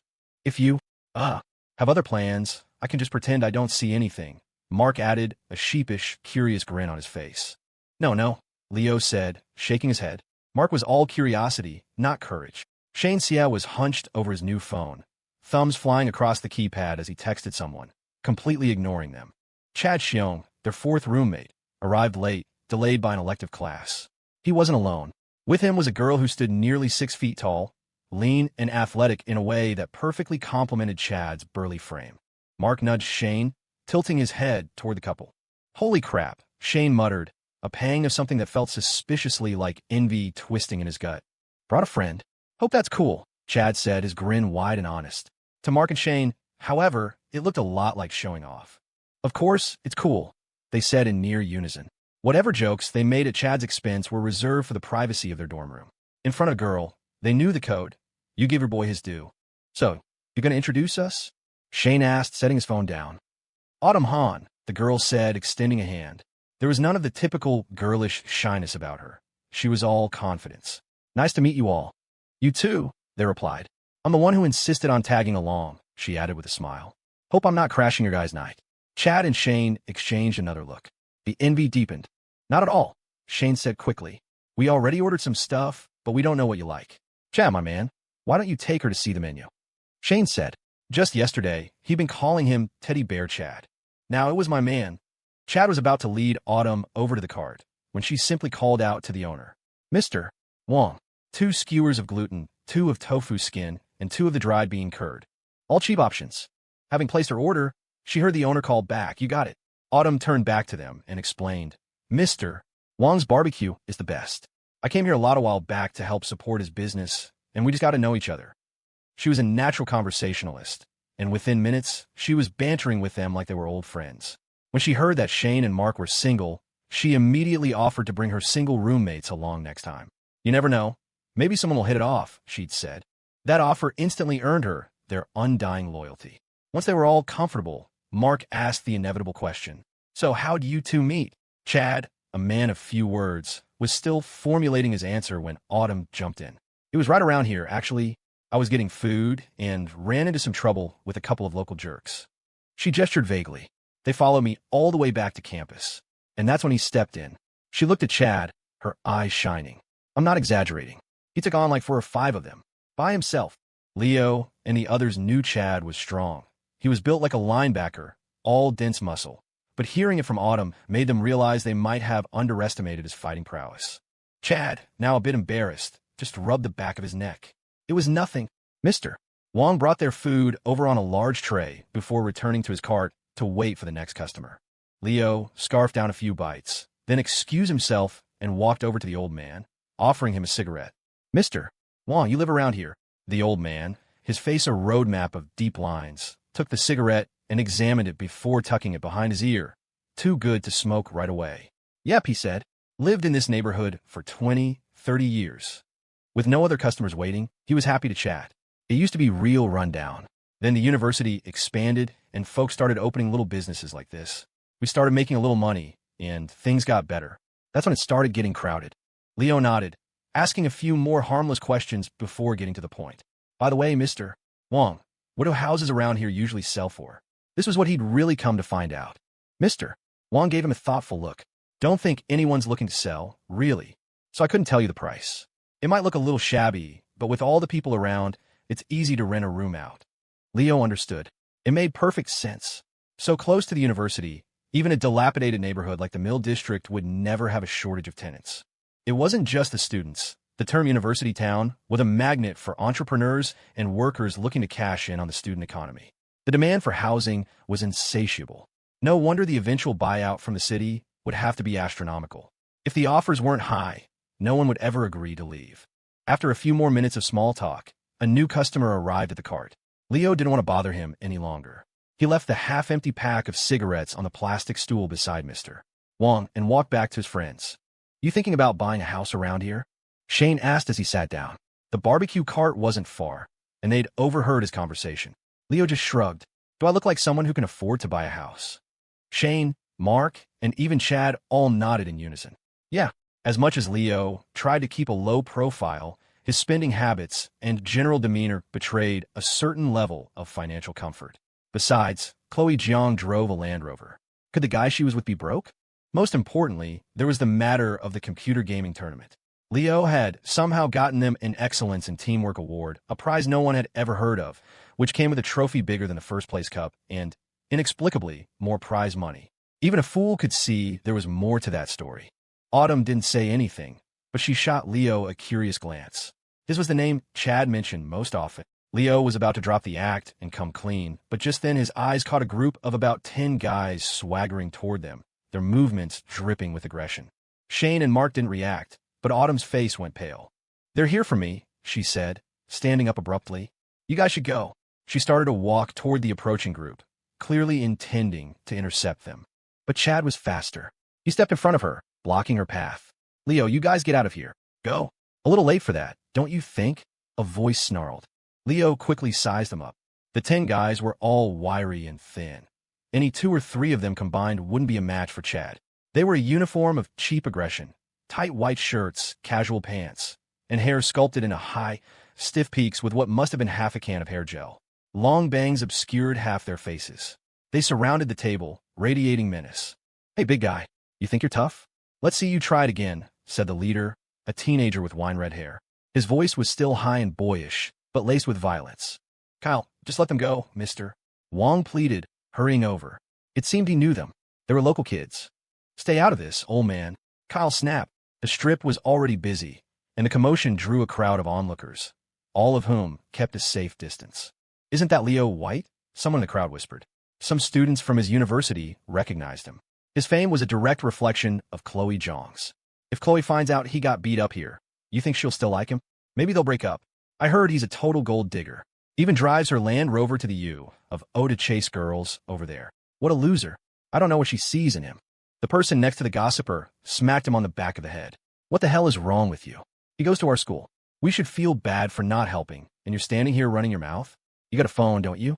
Call the cops." "All right. For all the jerks, there were more good people at the university." Though surrounded, Leo was unfazed. He put his phone down and stood up, joining Mark and Shane to face the gang. They were outnumbered, but they weren't about to back down. "I already gave you money for the hospital bill. What more do you want?" Autumn demanded, her face tight with anger.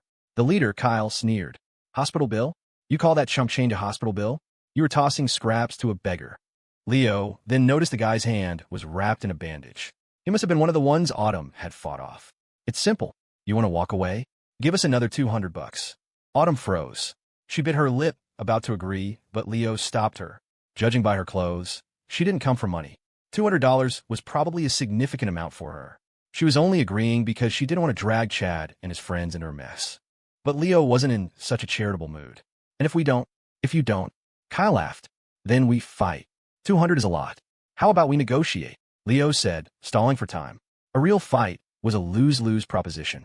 Lose, and you end up in the hospital. Win, and you end up in jail. It wasn't worth it. More importantly, the CEO of Rush Sportswear getting into a brawl over $200? The story would be humiliating. After a few moments of this back and forth, the spiky-haired kid realized Leo was just dragging things out. His patience wore thin. "Pay up or get your asses kicked. Your choice." Leo, however, was suddenly calm. He glanced at Kyle. A word of advice for the future: be more decisive. Talk less. Kyle didn't know what he meant and didn't care to ask. He lunged forward to throw a punch, but a powerful hand clamped down on his shoulder, stopping him cold. He whipped his head around. "Spike," he said, his voice filled with disbelief. Spike's face was a cold mask. He kicked Kyle's legs out from under him, sending him sprawling to the ground. "Spike, what the hell?" Spike ignored him, landing a few more kicks, none of them meant to cause serious injury. The rest of Kyle's crew found themselves similarly restrained by Spike's guys, who had materialized out of the crowd. Spike noticed the distant flash of police lights. He turned to Leo. "Leo, you should probably go. You got this?" Leo asked. Spike grinned. "Don't worry. We're all familiar faces around here." Leo nodded and clapped him on the shoulder. He turned to his roommates. "Let's go." On the way out, he called back to the stunned Mr. Wong. "Mr. Wong, I left the money for the food on the chair." "Oh, okay." As they walked away from the crowd, things slowly started to sink in for Shane and Mark. "I knew it. I knew you and that gaming lounge owner were tight." Shane exclaimed. "He called you Leo with respect." He got a manic glint in his eye. "Look, I call you Leo, he calls you Leo. Does it mean we're basically brothers? Can I get free game time from now on?" Leo stopped walking and gave him a deadpan look. "You're not that pretty." Shane just laughed sheepishly. "Yeah, well, maybe a discount." "A discount? When was the last time I let Spike charge any of you for drinks at the lounge?" Hiv, thing. At some point, Autumn had taken Chad's arm and was holding on tight, still shaken. She stepped in front of Leo. "Thank you," she said sincerely. Leo had a good impression of her, Even in that situation, she'd been trying to protect them. Don't thank me. You should thank yourself for finding a guy like Chad. Chad just gave his trademark goofy grin and said nothing more. The debt was acknowledged. As they were walking back toward campus, a Land Rover pulled up beside them. Chloe Jiang jumped out of the driver's seat and ran to Leo, circling him anxiously, checking for any injuries. Only when she was satisfied he was unharmed did she finally relax. Leo, we're gonna head out, Chad said, giving them a quick wave.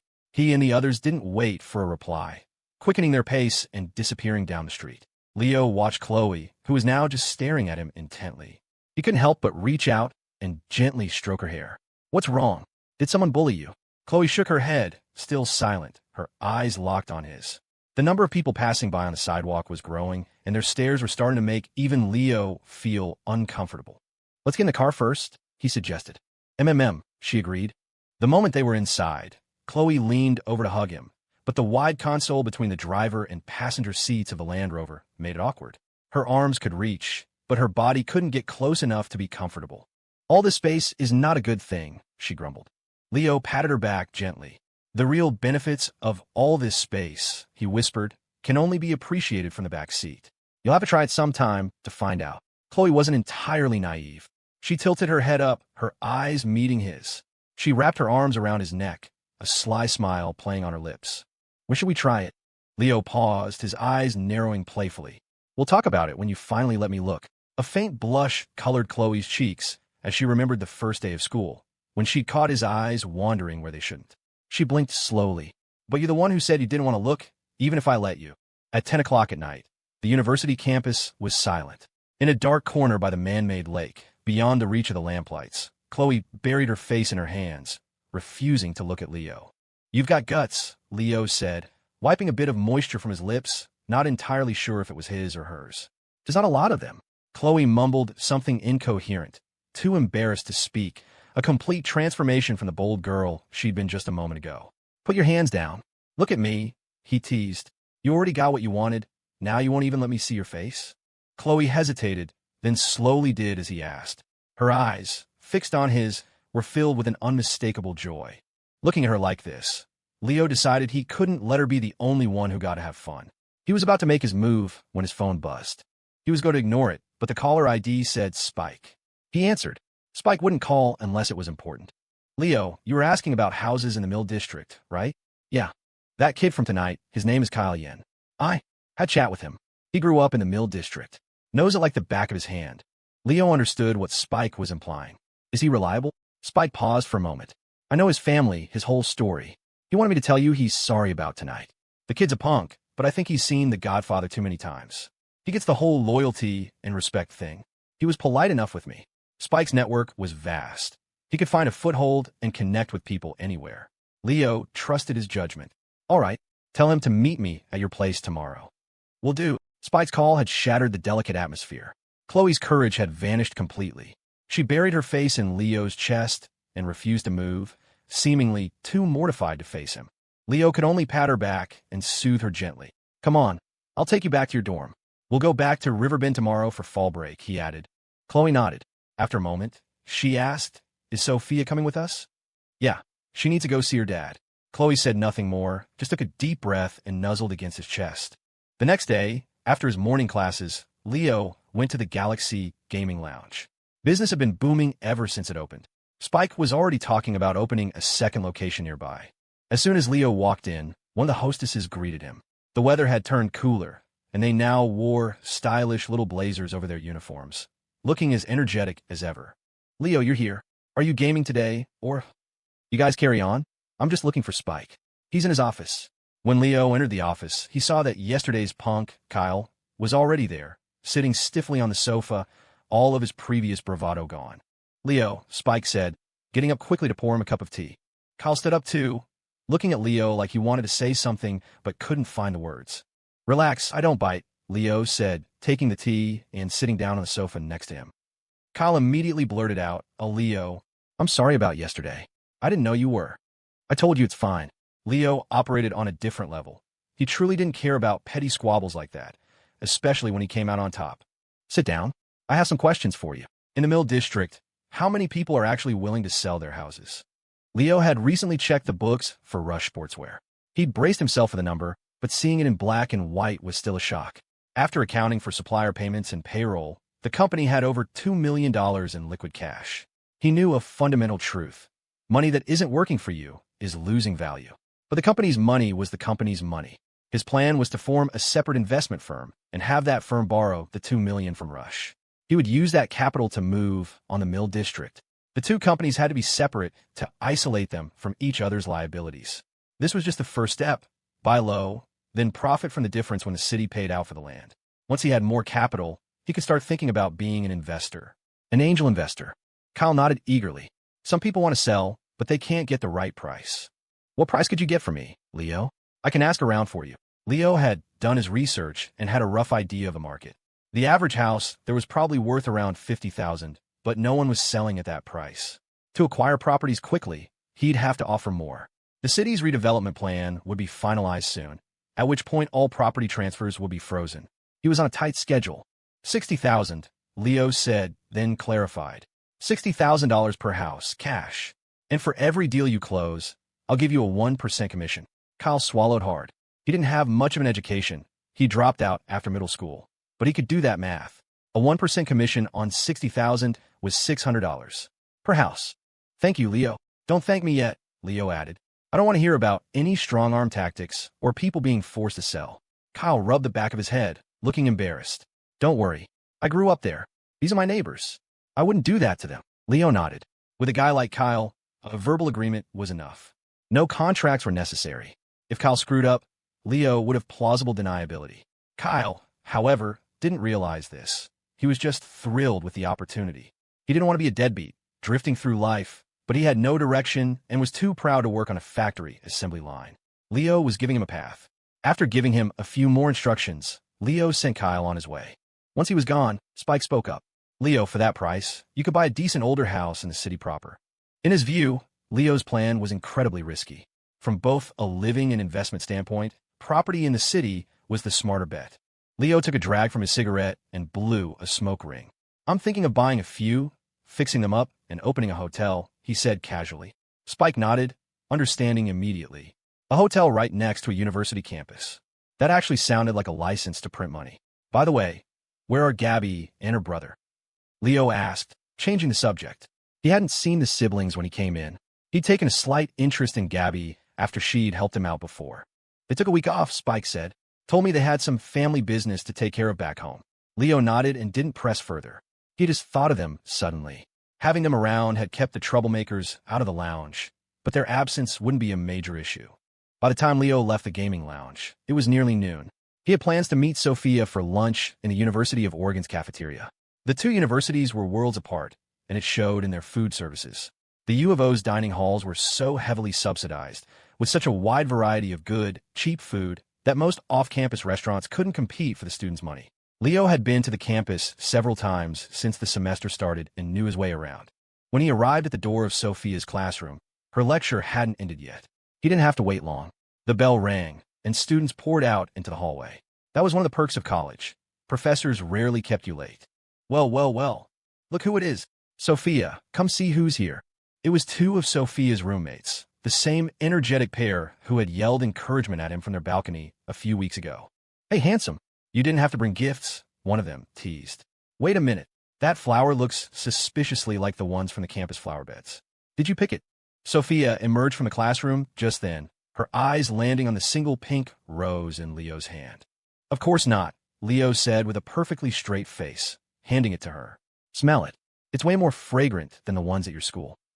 The gesture made both of her roommates cover their eyes in mock disgust. Oh my God, I can't watch this. We're leaving.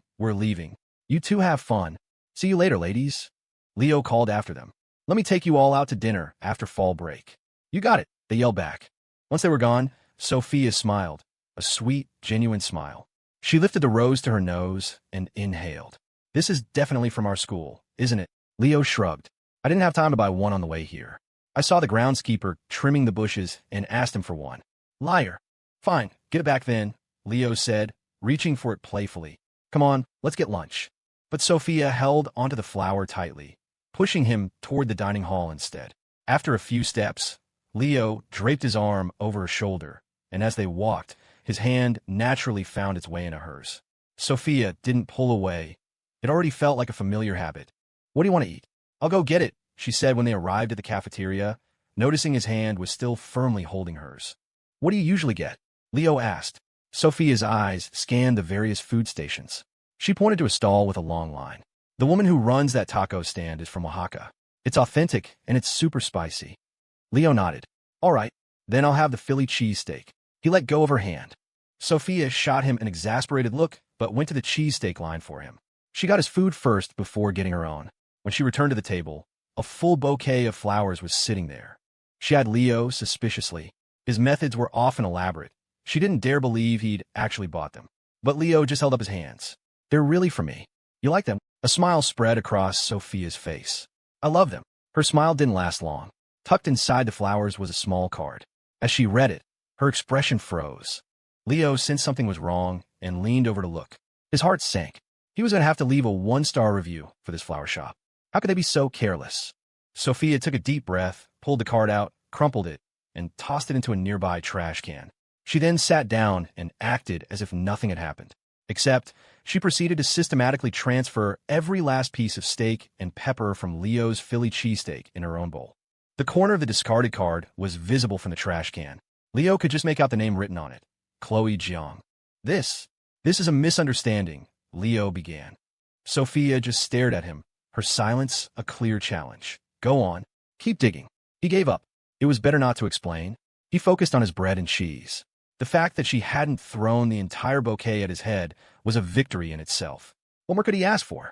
While he ate, Leo discreetly switched his phone to silent mode. If they'd messed up the delivery here, they'd surely messed it up on the other end, too. The atmosphere was suddenly thick with awkwardness. "So," Leo said, trying to break the silence, "is the food here good? If not, maybe I could buy a place nearby after the break. I could cook for you." Without looking up from her food, Sophia replied, "Just buy a good thermos. You could deliver it." Leo fell silent. That was a dead end.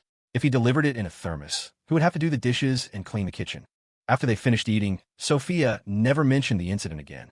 She held the bouquet in both hands and handed her textbooks to Leo to carry. "Did you buy the tickets for the train back?" she asked as they walked.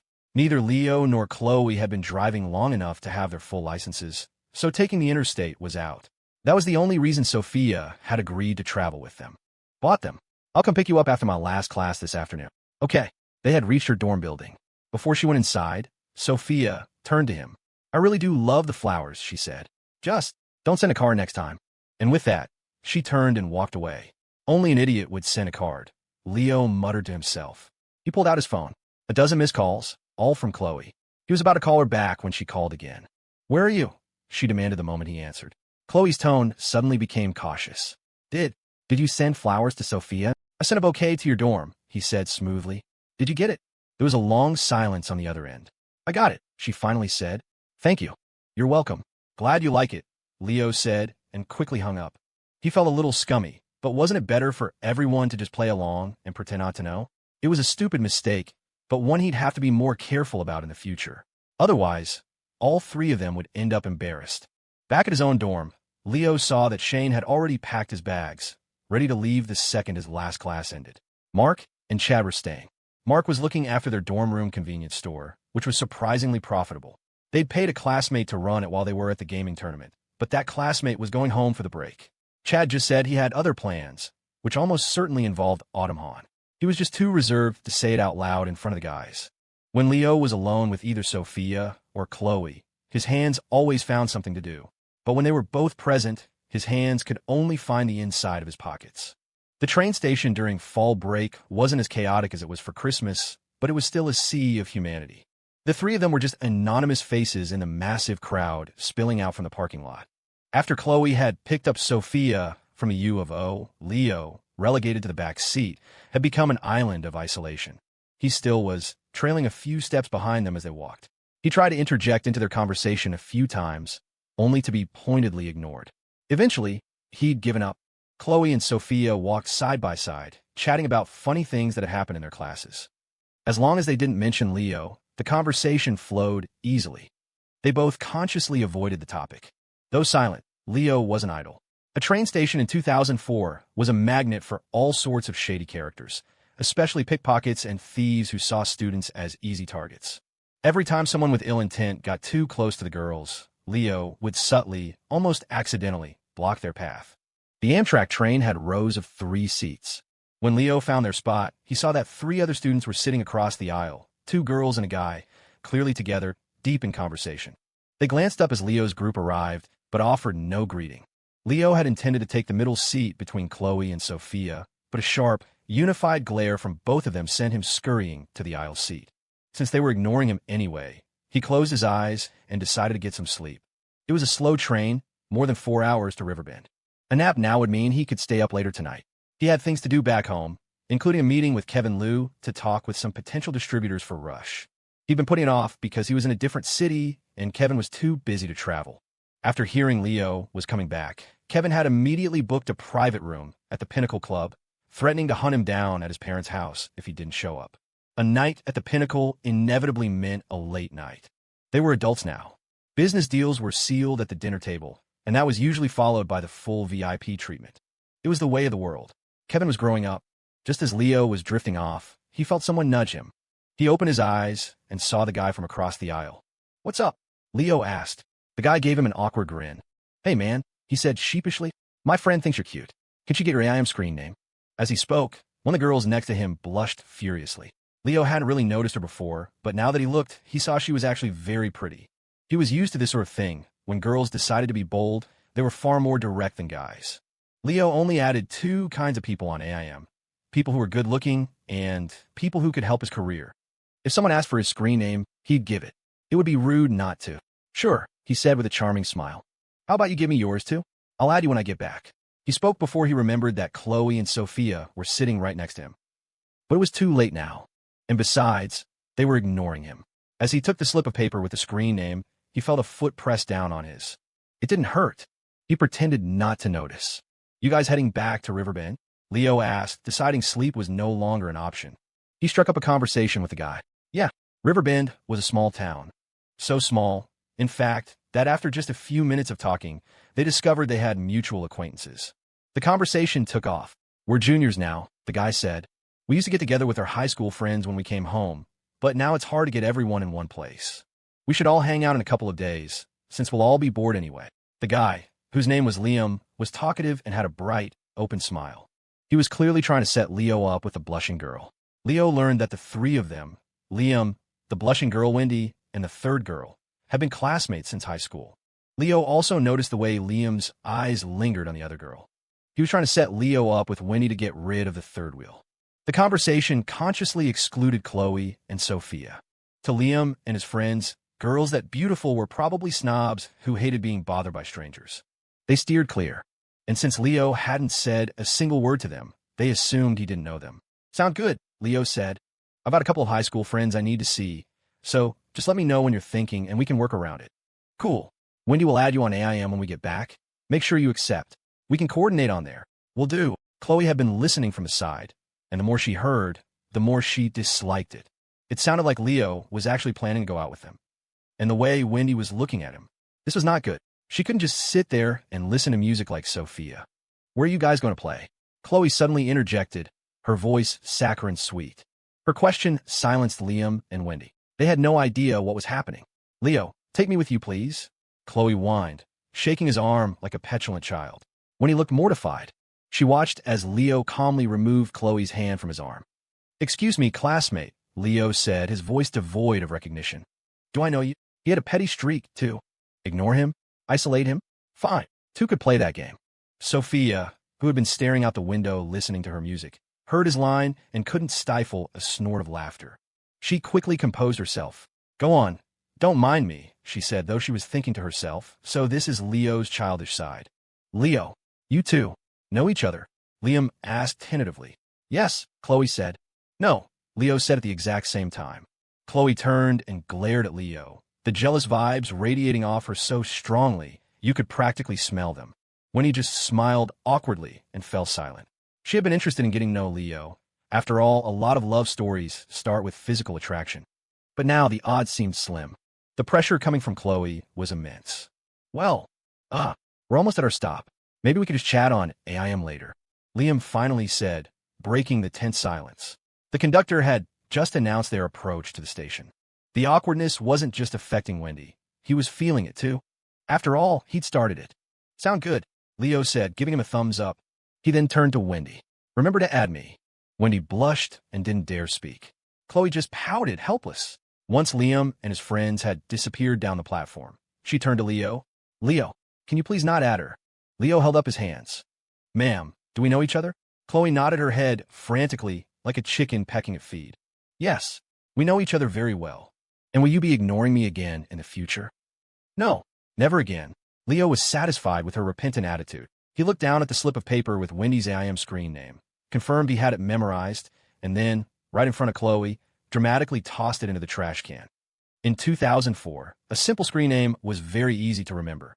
Chloe's face broke into a radiant smile, her eyes curving into happy crescents.